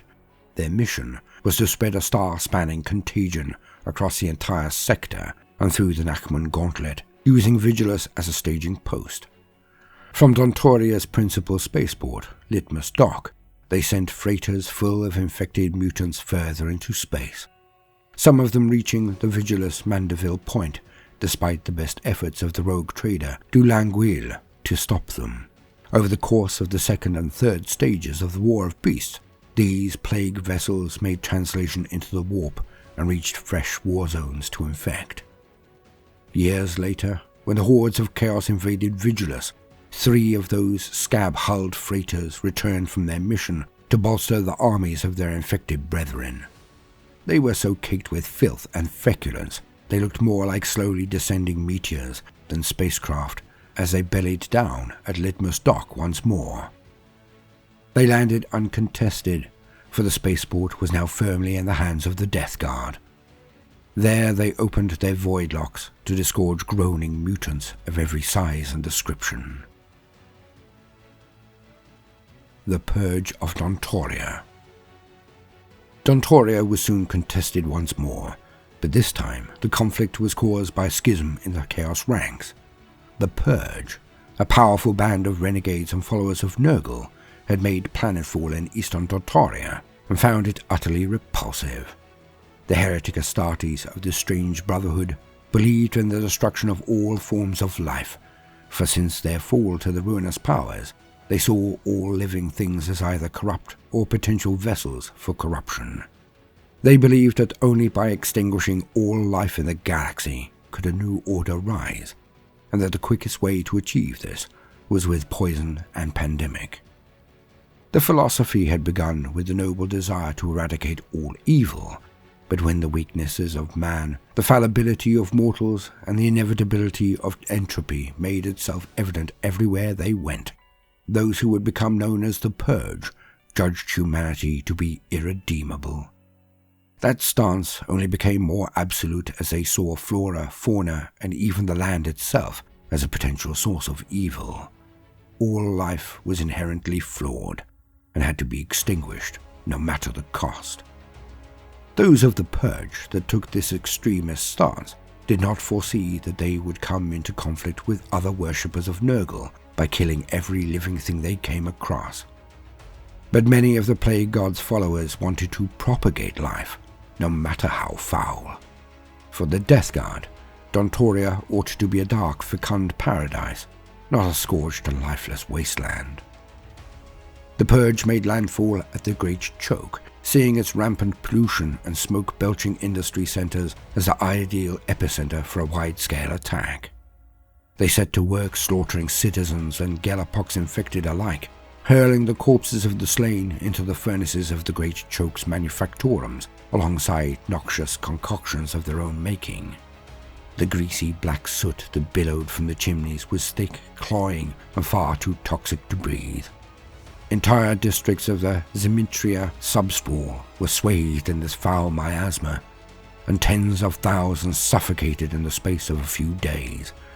Even the plants and insect life withered and died. The Purge looked upon their works and saw them to be right and true. Over the course of the next few months, the Purge continued their heretical works, capturing entire districts and turning their furnaces to the purpose of extreme pollution. The air in eastern Dontoria became near impossible to breathe. Those with lungs already ravaged by the poor air quality of the Big Fug died in droves. The hardier citizens fled as best they could, only to be torn apart by the Galapox mutants that roamed the streets. What had once been a teeming megatropolis, so full of life, quickly turned into a blackened, soot-stained wasteland, with many of its districts populated by little more than skeletons.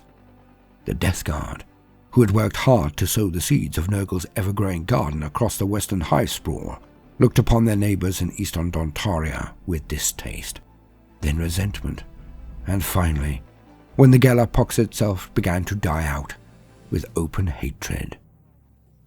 They put aside their joyous slaughter of the Imperial military and went to war against the Purge, besieging their industrial citadels with a will that even the iron warriors assailing Mortvold were said to have respected. Bitter infighting ravaged the scions of Nurgle, but it was the citizens of Dontaria that paid the highest price.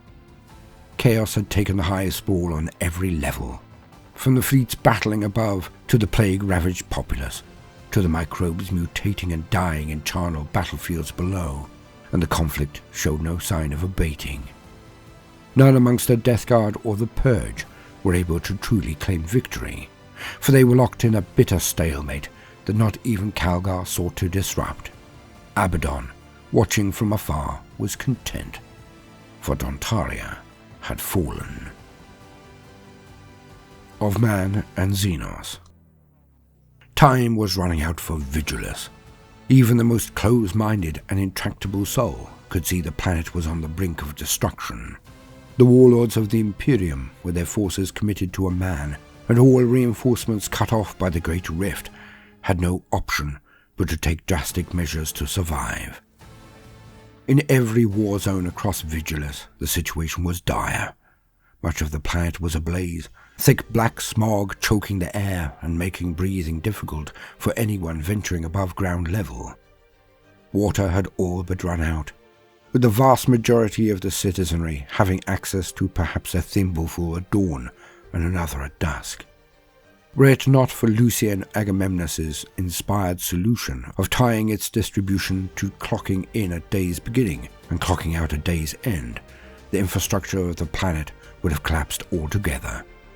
To travel from one region to another was to invite being preyed upon by speeding orc hunters or shrieking helldrakes, and with the calculations of Neo-Vellum's data saint thrown askew by the Vulian anomaly, long-range communication had become next to impossible.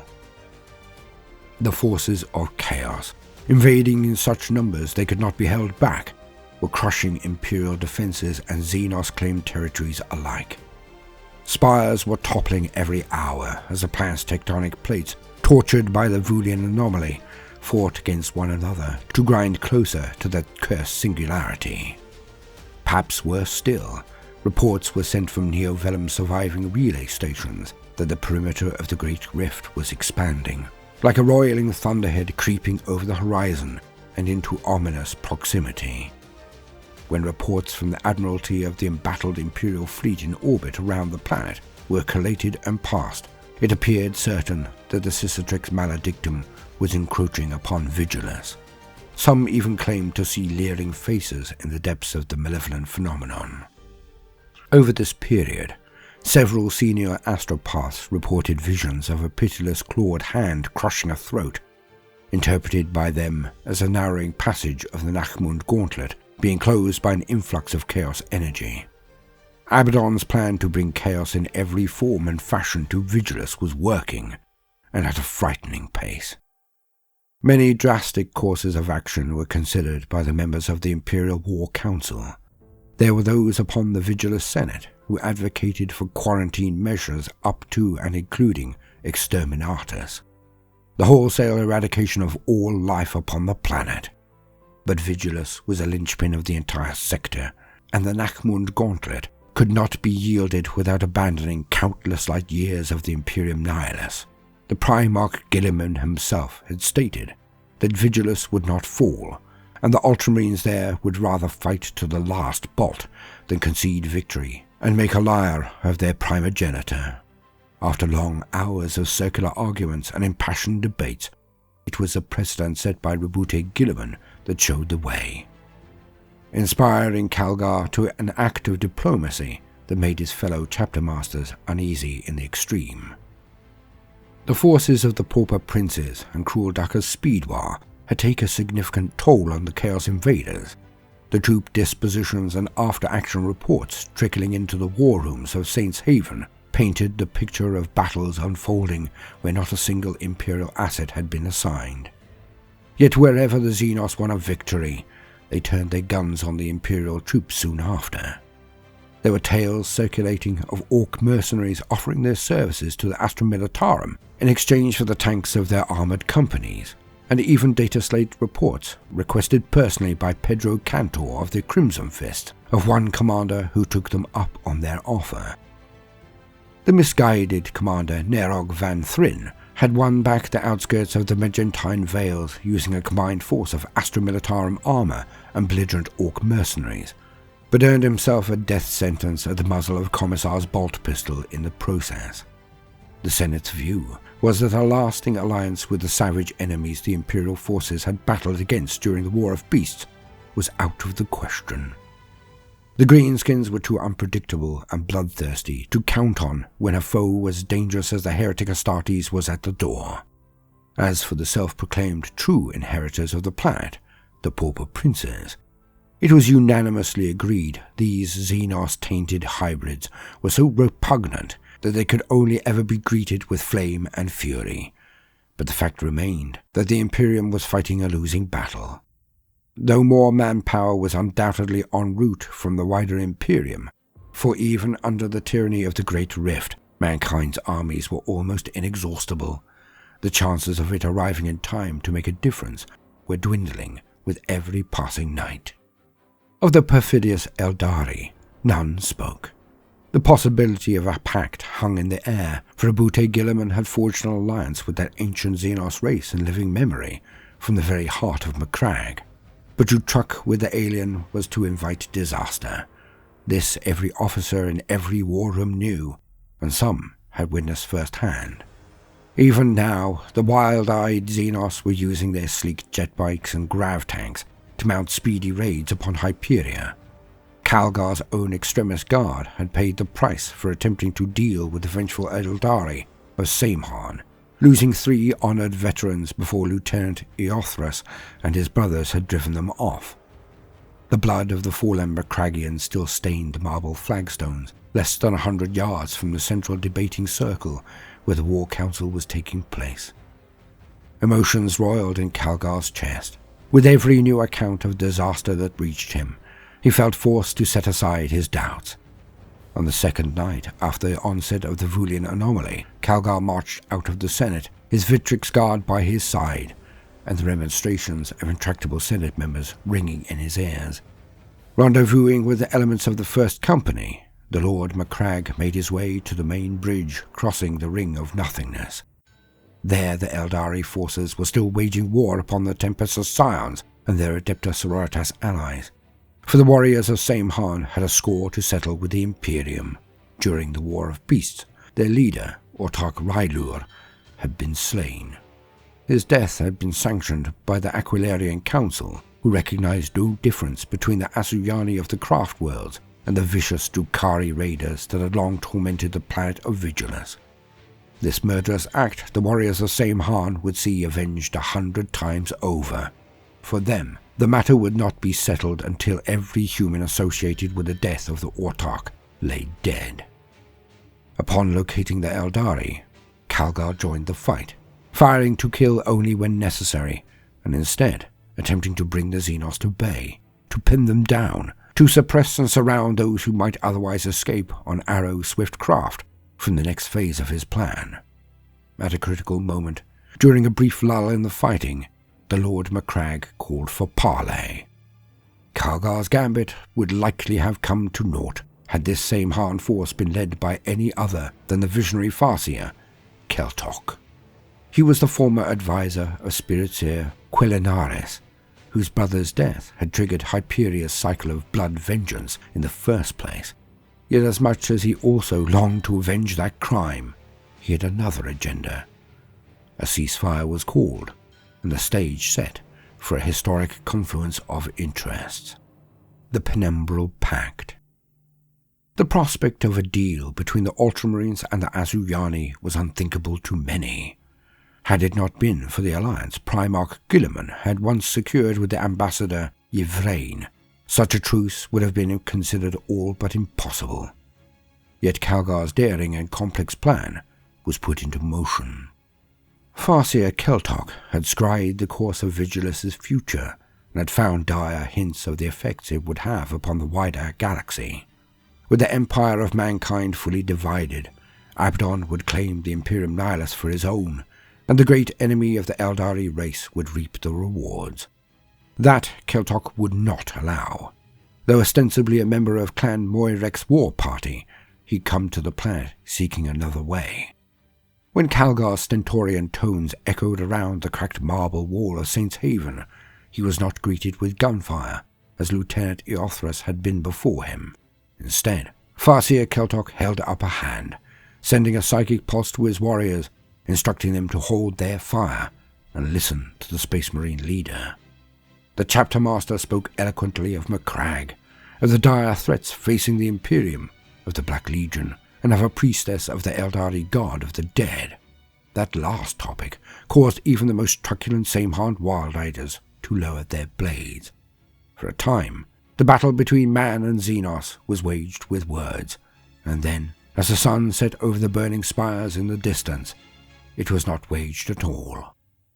The rapport the chapter master reached with the Farseer that day led to the two forces uniting in their hatred of the common enemy, and their alliance lit the dark fate of the planet Vigilus with a flickering flame of hope.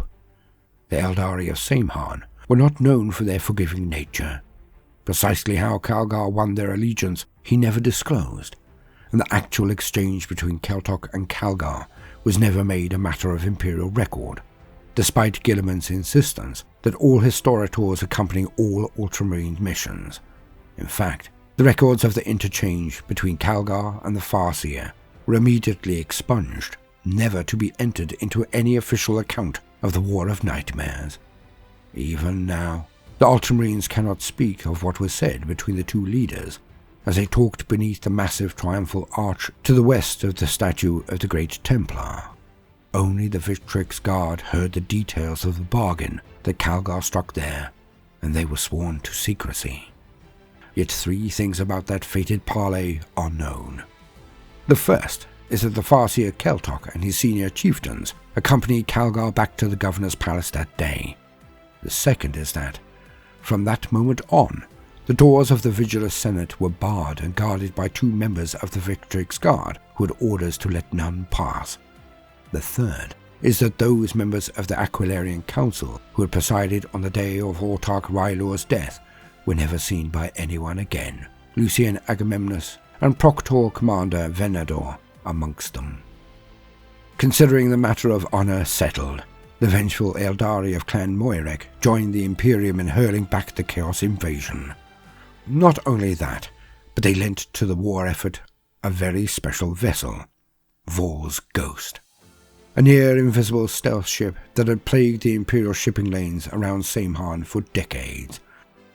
It was Calgar's intention to use the Eldari swift vessel to intercept the vengeful spirit in orbit high above Storval by using himself as bait, ensuring the Warmaster of Chaos had his eyes fixed elsewhere. Calgar's plan was to strike at that which Abaddon held dearest. The Warmaster of Chaos had already demonstrated a callous disregard for his heretic Astartes brethren, and utter contempt for the chattel that fought alongside them. That much could be seen on Dontaria, Megaborealis, and Storval. But there was one war asset he held dear, aside from those he carried on his person, and this was Calgar's target. Should the Lord Macragge's plan unfold as intended, the ends would justify the means. Should it fail, the planet itself would be forfeit, as would be the Nachmund Gauntlet, and almost certainly Calgar's life. When the other chapter masters heard of what the Ultramarines intended, They took the news with disbelief at first, but then with a grudging acquiescence.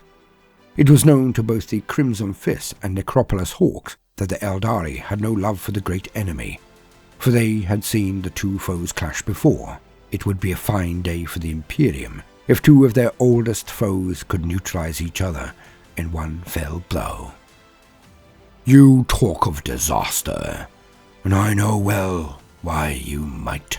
100 battles, 1 billion corpses, and with more joining the carrion pile with each passing second. There is panic, cowardice, and nightmarish desperation in every hab block, and fuel is being poured onto the fire wherever you look. Yet this planet is still defended by the Imperium's finest. We hold the keys to its survival. I assure you, we will be equal to the task, no matter what sacrifice it takes. Marneus Calgar, Chapter Master of the Ultramarines. Distraction Tactics. As the Chapter Masters of the Vigilus Senate made preparations for their counterattack, a strike with which they intended to cripple Abaddon's defences, the Eldari were fighting a war of their own. Scores of lightning-swift warriors rushed to enact Farseer Keltok's scheme of subterfuge and misdirection.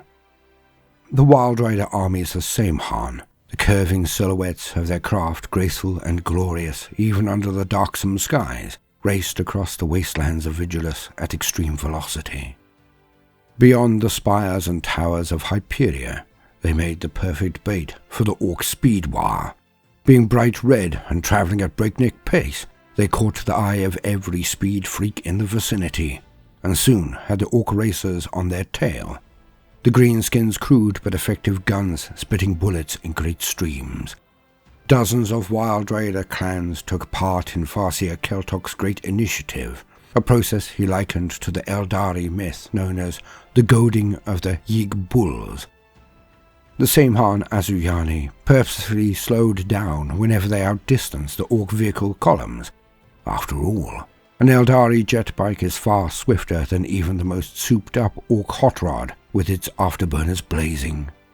Only the shock jump dragsters of Mechstop City, built in a frenzy of copycat creativity after the warp cut incident at the Hyperia Dirkton Fort Wall, were able to get the better of the Samhan riders.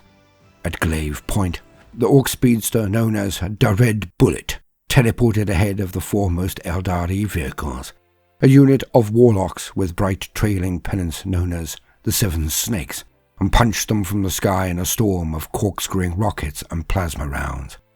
But, for the most part, the Wild Riders led the Orcs a merry dance across the wastelands of Vigilus. When the Greenskins were all but frantic with the desire to wreak havoc, the Eldari led them straight into the teeth of Chaos Space Marines, who were establishing strongpoints across the planet. Just as the bullets began to fly and a dangerous crossfire threatened, the daring Samhan riders turned their craft to a vertical heading, speeding up into the safety of the clouds, or onto the electrical storms summoned by Farseer Keltok for precisely that purpose. In their wake, they left the Greenskins and the heretic Astartes fighting a sudden battle that none had anticipated, but from which neither side would back down. The crowning glory of Keltok's tactics unfolded when his wave serpents, their shields crackling at maximum yield to blunt the thunderous Orc firepower raining down around them, led 7 full blitz brigades in a headlong charge towards the super-heavy assets and traitor legions of the Legio Decapitorum. With the battle-maddened Orcs to the rear and the stoic Imperial defenders to the fore, the Chaos forces found themselves broken in a score of war zones. It was a development that could not be ignored, and it drew the focus of 100 warlords eager to earn Abaddon's favour. Only Keltok, Calgar, and the Imperial Navy attaché to the Ultramarines command knew that the battle for New Vitae Docks was the only critical clash at that time. The Mortfold aerial base was sending every Valkyrie and bulk lander that it could scramble into low orbit, despite being under heavy siege from the Iron Warriors. Though the vast majority of the craft had nothing of note in their cargo bays, 6 of them contained the Deathstrike missiles that Calgar had prized from the wretched grip of Grand Castellan Danos, and amongst them the 2 vortex warheads with which the chapter master intended to deal Abaddon a deadly blow. In the orbital battle between the outmatched Imperial fleet and a far larger Chaos armada, a grander tale was unfolding. The tattered remnants of the Imperial fleet made a concerted attack on the Chaos fleet, darting in wherever there was a blind spot like a pack of killer cetaceans harassing a pod of vast armoured leviathans. They paid a heavy price, losing a good 80% of their number to the relentless overlapping broadsides of Abaddon's fleet, and yet their foray did enough damage in return to seem credible as a last-ditch assault. Those pilots, crewmen and voidsmen at arms that gave their lives for Calgar's great initiative died unsung, but their contribution to the war effort was as great as any soldier or general fighting planetside to keep the wolves from the door. Ultimately, however, there was only one ship that mattered.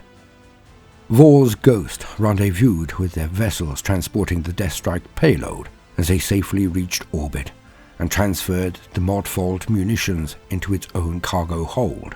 Then it made its heading the Vengeful Spirit, and with it went the hopes of the Vigilus Senate and their strange Eldari allies.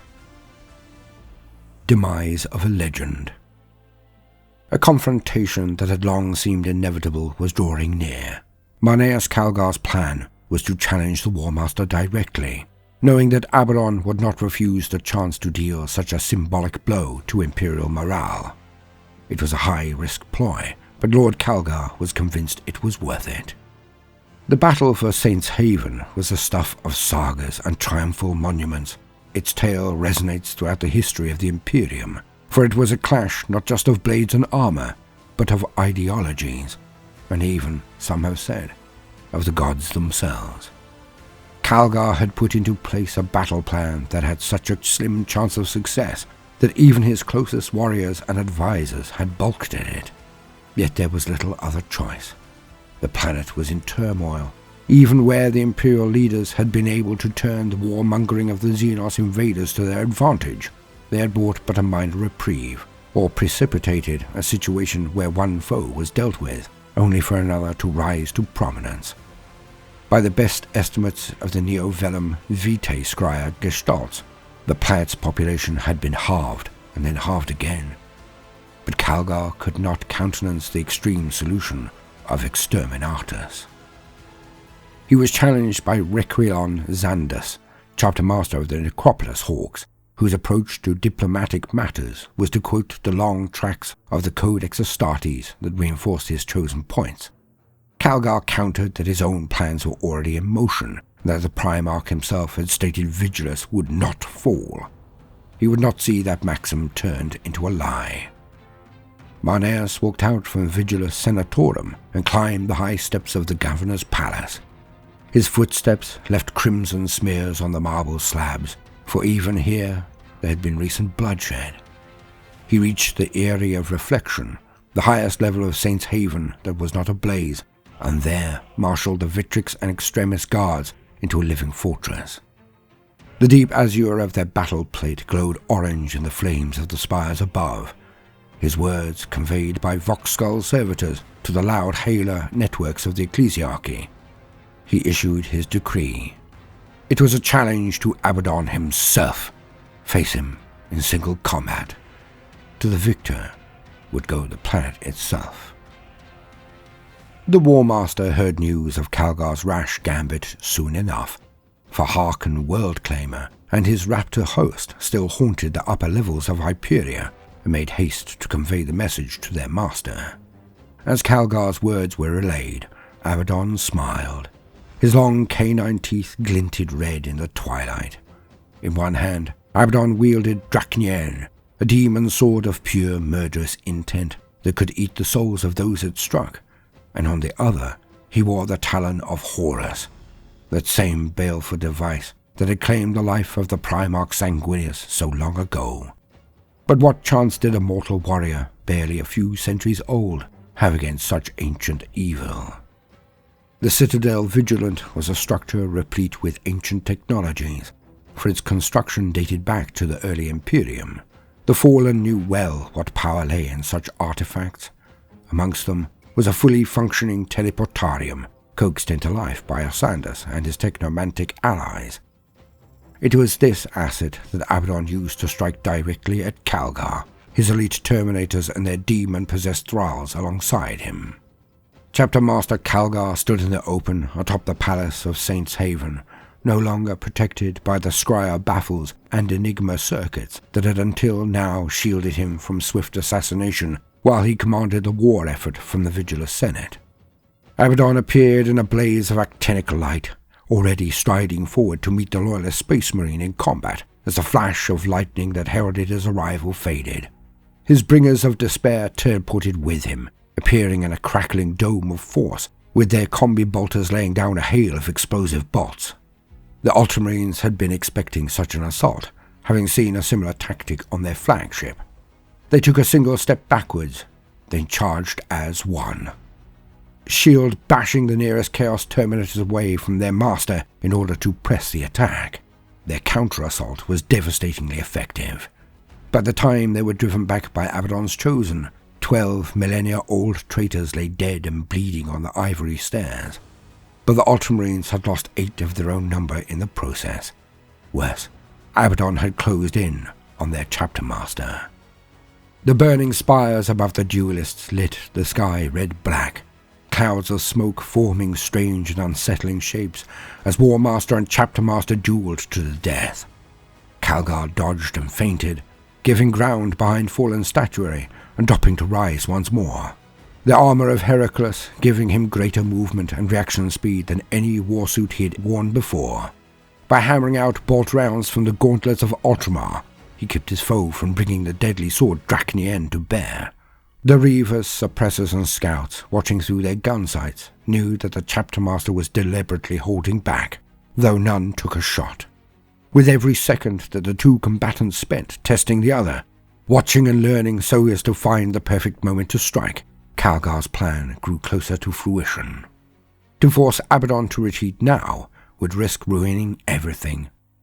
Incensed, Abaddon let loose with his combi bolter, explosive ammunition thundering from the talon of Horus to envelop Calgar in a storm of flame. One of the flagstones gave way under the chapter master's weight, and for a moment he was thrown off balance. Suddenly Abaddon was there, body to body, his talon of Horus ripping away one of Calgar's priceless gauntlets to expose a forearm splintered and shorn of skin. Balling his injured fist, the Lord Macragge punched his assailant in the face, hard enough to crack his jaw. The follow-up blow, a thunderous uppercut from Calgar's remaining power fist, lifted Abaddon clean from his feet and cracked his breastplate. The Warmaster's face contorted with anger. The air screamed around him, tendrils of demonic effluvia licking like flames from his blade. In came Drachnien. Calgar made to block with his gauntlet, but the sword cut right through it, severing 2 of Calgar's fingers in the process. The blow rent apart the armor behind it, slashing open the chapter master's primary and secondary hearts in a single blow. Just as Calgar fell to the ground, Hearken World Claimer called to Abaddon across the codified Vox link. The vengeful spirit was critically wounded and seconds away from destruction. It was effecting an emergency warp translation, and they had only moments before it vanished from the Vigilus system altogether. "Warmaster, the spirit has been stricken amidships. The weak fool at its helm has ordered flight into the warp, likely using the attack to claim our flagship for himself. We must return, or risk losing it forever." Hearken World Claimer. Fallen Skies. The short but bloody duel in the spires of Saints Haven had reached its deadly conclusion, and Calgar lay defeated. But all was not as it seemed. A succession of vital sacrifices had been made in good faith by devoted servants of the Emperor, and their consequences were finally becoming clear.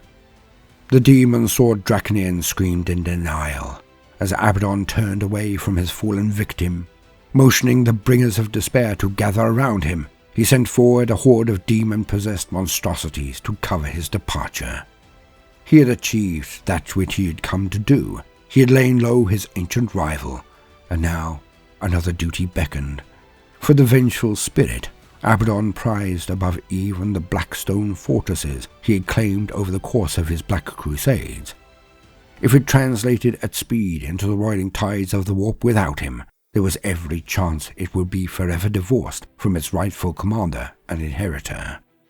Dark flames formed a hexagrammatic symbol around Abaddon and his bodyguards. Then, a blinding red light enveloped the masters of the Black Legion, and they disappeared. There was a sulphurous stink of dark magic lingering in the air like ozone after a storm, and he was gone. The possessed fiends the Warmaster left behind moved towards Calgar, stalking like scavengers approaching the corpse of a great beast. Amidst the detritus of the battle, the Lord Macragge lay cold as stone upon the flags, his skin white as alabaster. The chapter master's hearts were pierced through, and dark blood drizzled from the great fissure split in his armor. Worse still, the possessed were able to punch a hole in the defenses of the Victrix Guard, one fell creature tearing its way through to stand above him, claws raised. Any normal space marine would have died then and there. Yet, within the Lord Macragge's mighty breast, his Belisarian furnace triggered. That miraculous organ pumped restorative stimulants into his system, giving him one last burst of energy before death claimed him completely. It was the inner strength of the Adeptus Astartes and the arcano science of Belisarius Call matched against the hellish powers of the Chaos Gods. Calgar got to one knee as the greater possessed loomed over him, then stood up fast. His remaining gauntlet of Ultramar, although damaged, was still functioning. He batted the creature away with a backhand blow, then leveled a punishing salvo of explosive bullets that ripped it apart, the device still cycling as it clicked empty. Then the mighty warrior fell back once more, blood running from his wounds. The Victrix Guard and the remnants of the Extremis Guard rushed around him to form a shield, their bolters thudding death into the last of the possessed. Down from the skies came the storm-raven gunship Hope's Blade, its frontal hatches yawning to allow a pair of veteran apothecaries to jump down to the flags. They sprinted over to Calgar and brought their Narthesiums to bear upon him, filling his ravaged system with stabilizing elixirs and life-giving suspensions of blessed vitae. Calgar, his face contorted in a rictus of agony, stood tall. He saluted his men, told them to take the fight to the traitors in the streets, and then finally allowed himself to be escorted into the emergency med suite that awaited him within the Storm Raven. Calgar survived that fell day, his secondary heart salvaged by the secret arts of the apothecarium, even though his primary heart was cloven through. He was not seen on the front line of the battlefield from that point on, but continued to command the armies of the Imperium from the heart of the Vigilus Senate. Though he was diminished in stature by the grievous wound he had suffered, his mind was as strong and sharp as ever. The Lord Macragge had denied Abaddon his prize, not through sheer force of arms, but through courage and honor. Yet Vigilus was still fighting a losing battle, not for victory, but for survival. The slow bleed. With the Black Legion's elite teleporting back to the flagship, and the colossal Gloriana-class vessel making transition into the warp, the shape of the war for Vigilus changed radically. The Imperial fleet, emboldened by the disappearance of the enemy's most powerful asset, drove through the gaping hole in the Chaos Cordon to level broadsides at a fleet still reeling from the empiric bow wave of the Spirit's emergency translation. Word spread to the Chaos Army's planet side that Abaddon had begun a withdrawal, and soon the Chaos troops began to look to their own self-preservation. After all, the planet was all but destroyed, and there was plenty more of the Imperium to bring down in flames. Heroes of the Void. The attack on the Vengeful Spirit had been exceptionally costly for the Imperial Navy. So many assets had hastened to the Vigilus war zone that the nearby worlds of Neovelum, Omnis Prion, Geotrope 12, and Falsehood had been entirely denuded of warship support. In the case of Omnis Prion, lately assailed by the ancient Xenos threat of the Necrons, the planet had been brought to the brink of catastrophe. Yet High Command judged the sacrifice worthwhile. Assets diverted to Vigilus reinforced the battered navy there. though a few score ships shored up the holes in Calgar's tattered cordon around the planet's equator, now stretched painfully thin, the majority renewed the assault upon the vengeful spirit over the course of a 3-day void battle. Not one of them was able to deal the ship a telling blow, for it seemed every torpedo was intercepted, every lance blast turned aside by some mystical force field. In return, the vast fortress had brought its guns to bear in a series of devastating broadsides that had blasted scores of craft into nothing more than clouds of spiraling scrap metal. Included amongst the vengeful spirit's defences was a coven of sorcerers that scryed the echoes of the warp for threats and warned the vast battleship's command crew in time to intercept them. Even they were not powerful enough to foresee the nature of the threat posed by Vor's ghost, however, for the Eldari craft was equipped with complex psychic baffles as well as hologrammatic stealth technology. By the time the sorcerers were able to determine the source of the attack, Vor's ghost crashed into the side of the vengeful spirit at great speed, all 6 of the Deathstrike missiles in its hold detonating in a chain explosion. The blast ripped a gaping hole in the battleship's flank, and the vortex warheads combined to create a whirling maelstrom that began eating away at the vessel. Too large to come about, the ship was slowly being ripped apart by the hole in real space that Calgar's grand strategy had engendered. Klaxons blared as the ship prepared for an emergency translation into the warp. Eliminating the threat of the vengeful spirit was a vital blow that changed the course of the war entire. A citadel besieged. When the Vulian swirl was finally dissipated by the gravitational anomaly high above, the Citadel Vigilant was unmasked. The Dark Angels sped towards it first, for they had been waiting for such an opportunity. A mounted force of White Scars began riding towards their position, intending to reinforce their fellow Adeptus Astartes, while also hoping to uncover the reasons why the Dark Angels had abandoned them during the War of Beasts. However, they were struck by a stasis weapon en route, becoming trapped in a field of frozen time. Though the White Scars never found out the truth, that stasis anomaly had been created by a squadron of Dark Talons, the specialist jailer ships of the Raven Wing. As such, when the attack on the Citadel took place, it was only the Dark Angels that were present. Despite the disorienting pull of the Vulian anomaly, the Dark Angels attacked with stubborn ferocity, pouring in more and more troops until they broke open the walls of the Citadel and took the fight to the heretics garrisoned within. Though none aside from the Sons of the Lion knew for sure, it is thought that they sustained severe losses in the process, for the Dark Angels departed Vigilus as soon as the siege was concluded. The details of the assault have been scoured from Imperial records. When the White Scars reached the site, not a single soul, not even a corpse, was found within the Citadel's walls, yet the Void Claw had been disabled. Its core, along with the most vital parts of its machinery, were missing, and high above, the Vulian anomaly had dwindled away to nothing. Planet in flames. Though the Warmaster himself had withdrawn from the battle, his legions rampaged across the planet still, sowing anarchy wherever they went. The fate of Vigilus remained dire. With the departure of Abaddon and the elite elements of the Black Legion, a sense of relief could be felt all across Hyperia High Sprawl, as if a choking gauntlet had been removed from the throat of the Imperial war effort. Without their overlord to unite them, the heretic Astartes war parties fought in an uncoordinated fashion, and this was quickly exploited by the Space Marines.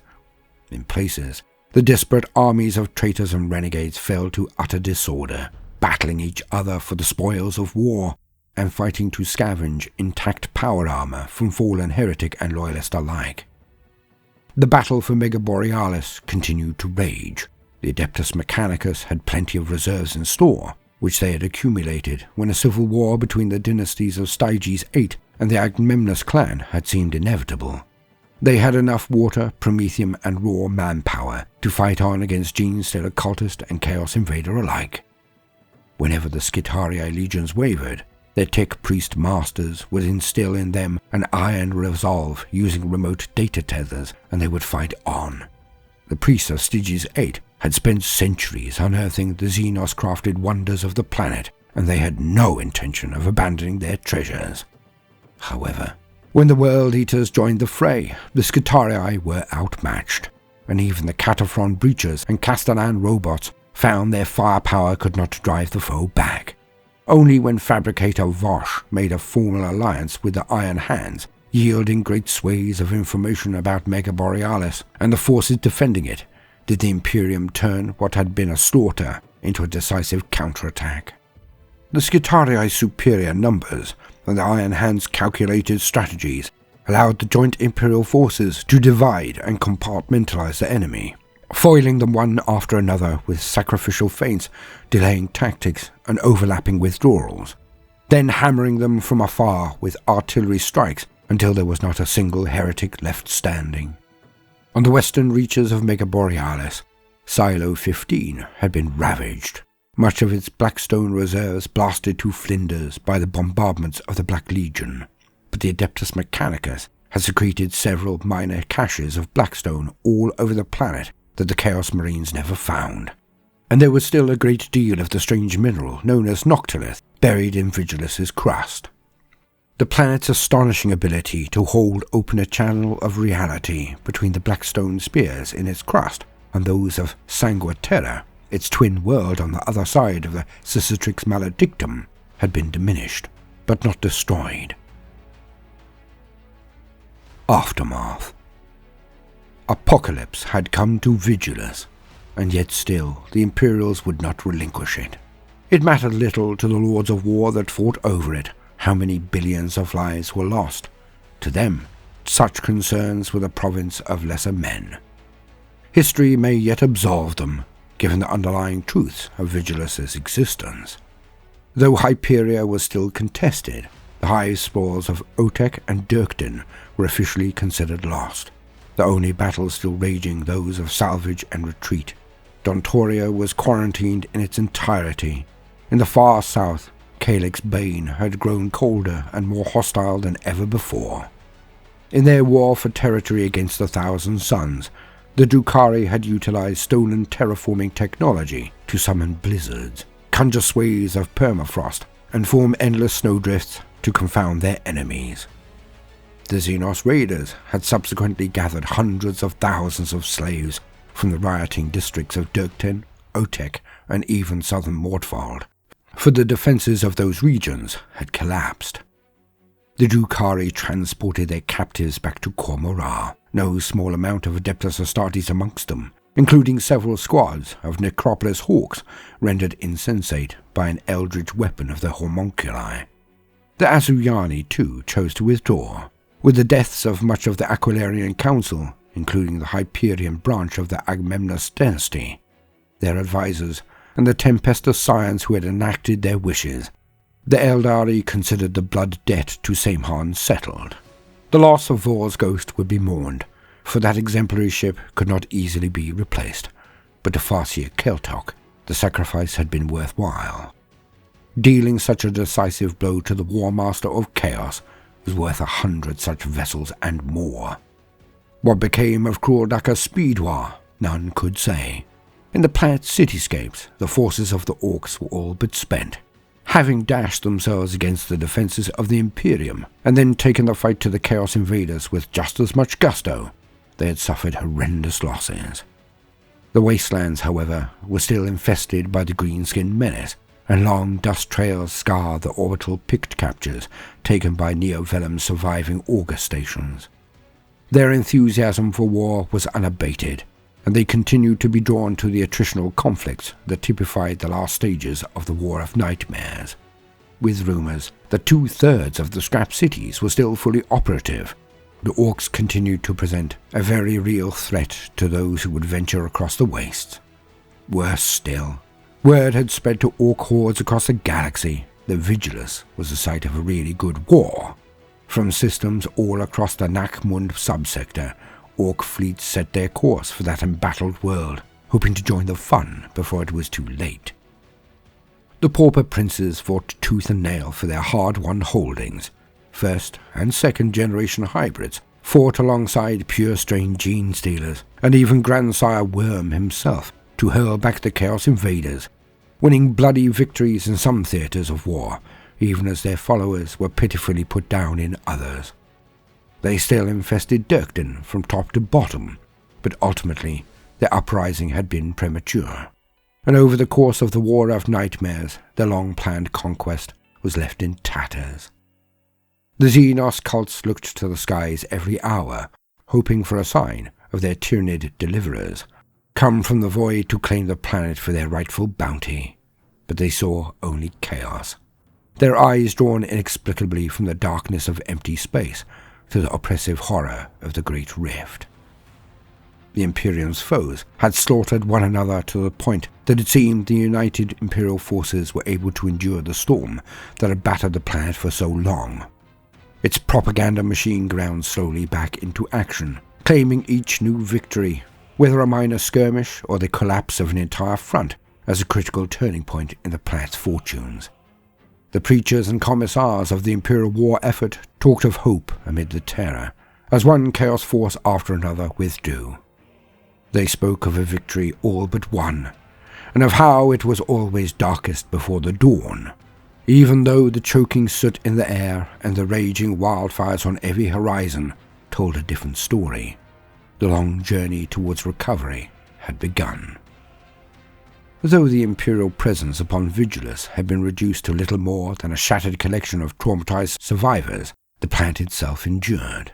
The Nachmund Gauntlet, though it had been narrowed by the destruction of much of the planet's Blackstone, was still intact, and a corridor of real space still existed between the Imperium Sanctus and the Imperium Nihilus. When the remnants of Neo-Vellum's lunar choir re-established a psychic connection across the rift, there was great rejoicing. The planet had not been cut off from the light of holy terror, and the grace of the Emperor was still upon it. Only when the lords of Neo-Vellum received clear visions from the other side of the great rift did they feel a shadow of trepidation settle upon their hearts. The message spoke of a monstrous evil, first seen during a battle for the stars themselves. It could destroy a world purely with the power of its blazing lance. That lance was covered in blood from a holy crucible. The meaning of the vision was scrutinized by a dozen senior astropaths. The battle for the stars themselves was the Gothic War, a black crusade so violent that sons died in its wake. The blood from a holy crucible spoke of Sanguine Terror, whose name translated from High Gothic to the blood of Earth, the crucible in which the human race itself was born. And the lance, ready to destroy a world. That lance was no less a weapon than that wielded by Abaddon's former flagship. That fell craft's name was spoken in hushed tones, its import clutching at the heart with a cold claw of dread. The Planet Killer. The war upon the brink. The destruction of the planet Vigilus was all but complete, yet still the Imperium would not yield. Though anarchy reigned in every hive sprawl, even Hyperia, Saints Haven still stood, and with the breaking of the Chaos Armada, a slow trickle of reinforcements began to reach the planet. It was not over yet. Calgar's widely broadcast speeches reached millions of the citizens that had panicked, gone to ground, or turned from the light of the Emperor over the course of the War of Nightmares. They were being directly addressed by Marneus Calgar, the son of the Primarch himself, a figure who had become so legendary over the course of the war that even the Shanty tribes had heard tell of his name. This great warrior was exhorting them to fight back, to keep strong in their faith, and to ensure that, though Vigilus was sorely wounded, it would not pass into the darkness forever. At first, the message was ignored, for the people of Vigilus had been so traumatized, had seen so much killing, that mere words could not light the flames of defiance in their chest. But here and there, new troops began to join the fight. These were Imperial forces that had been withdrawn from war zones the Vigilus Senate had conceded as lost. From Calyx Bane came the Void Tridents and the Castellans of the Rift. From Mordfald came the battle-scarred remnants of Captain Fane's command, and from Otek came not only a massive influx of Sisters of Battle, but Haldor Icepelt and the heroic Brand Saberwolf, last of his strike force to survive the Xenos insurrections of that troubled sprawl. Cadian shock troops and Ventrilian nobles rubbed shoulders with Munitorum Preacher militia Mortifactors joined forces with Ogryn Auxilia, and Ultramarines fought alongside native Vigilant Guardsmen. When the first of the Minosaurium ships sent to reinforce Vigilus emerged from the Nachmund Gauntlet and made planetfall, the tiny seed of hope sown by these reinforcements began to bear fruit.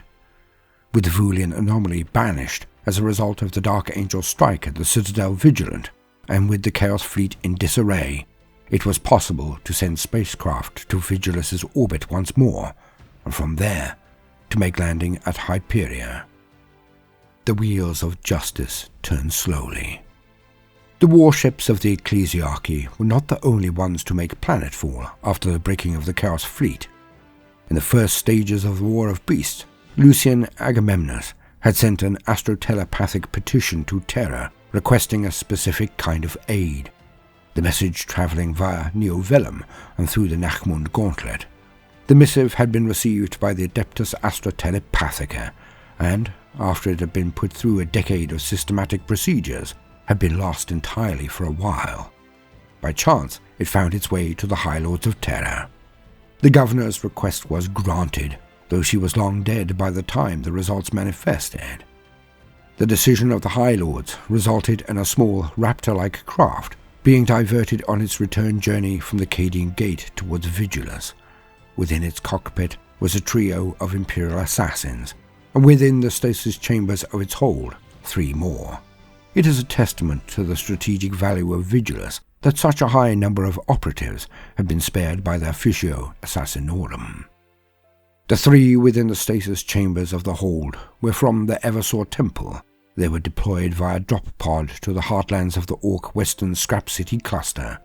Within a single week of making planetfall, their combined kill tally included 6 Orc warlords, 15 big mechs, and the destruction of the Great Gargant, Gorkzilla. While the Eversaws had been sent to strike at the Greenskins, their fellows had been deployed against the Gene Sailor cults.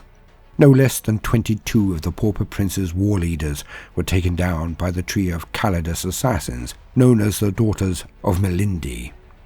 These infiltrators had disguised themselves as later generation Genestealer hybrids to get as close as possible to the heart of the cult.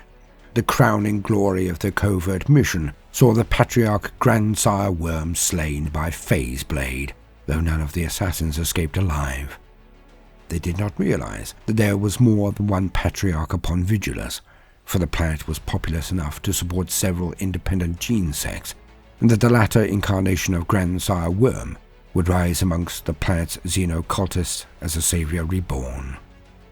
The assassins completely ignored the chaos presence upon Vigilus, for the request from the governor had been sent before the War of Nightmares had begun, and hence the heretics lay outside of their mission parameters. But their lethal ministrations destabilized, if not halted, the invasion of the Xenos species that had long battered the Imperial defenses for so long. In doing so, they brought the Imperial forces a reprieve, in which they could focus on hurling back the renegades and traitors that still stalked the streets. It was another step on the path to victory, and Calgar was glad of it. More and more ecclesiarchal ships arrived, summoned by the fervent pleas of Slyn Galloc and the terse demands of Temperance Blaze, and each disgorged another battalion of Sisters of Battle. Block by city block, hab by filthy hab, the Adeptus Sororitas began to purge the taint of chaos and the lingering stench of the Xenos invader from the high sprawl of Hyperia. Calgar adapted his speeches to incorporate the latest intel with each day, weaving inspirational tales designed to resonate with the mentality of a populace that was slowly beginning to believe Vigilus could be saved. Every new dawn, more citizens came out of hiding to sign up to fight alongside the Sisters of Battle. They came first in dribs and drabs, then in mobs, then in crowds, until the Fratis militia numbered almost as many as the Adeptus Sororitas themselves. A scattering of warships made it across the Nachmund Gauntlet, for though that great channel had narrowed and was more dangerous to cross than ever, it had not disappeared entirely. The ships brought a few hundred reinforcements each, a paltry number in the grand scheme of things, and though the propaganda broadcasts made much of their arrival, they contributed little but a boost in morale. For a time, It seemed that only Hyperia could truly be saved. Yet as more Imperial ships began to reach the capital, the troops under Calgar started to push outwards rather than simply to shore up defences. The long road to recovery had begun, but whether that was a fool's errand or a realistic goal, none could say. Vigilus could not be forsaken, could not be subjected to exterminatus, as Imperial doctrine would have it. As Calgar had maintained over and over again, this was a planet the Imperium could not afford to lose. A few still clung to the hope that the critical world of Vigilus could one day be counted as a functional node in the Imperium once more, but it was not clear whether the Lord Macragge was truly amongst them. Many of the Senate saw a darker fate unfolding, though they dared not speak of it openly. Ominous possibilities hung in the air unvoiced, but powerful nonetheless. The war for the Sentinel planet could well become a hungering void into which the forces of mankind would pour more and more resources, without ever truly defeating the enemies they had faced there.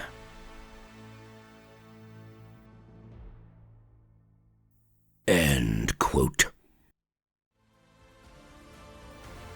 To continue the story, please do look at the pinned comments for links to the chaos activities in the Era Indomitus. It's all good stuff. I have been Baldermort, your faithful servant. Like and subscribe, and do consider tipping with a super thanks if I have earned your bounty. But most important of all, no matter what you do today, do try to make some time for fun. Toodaloo.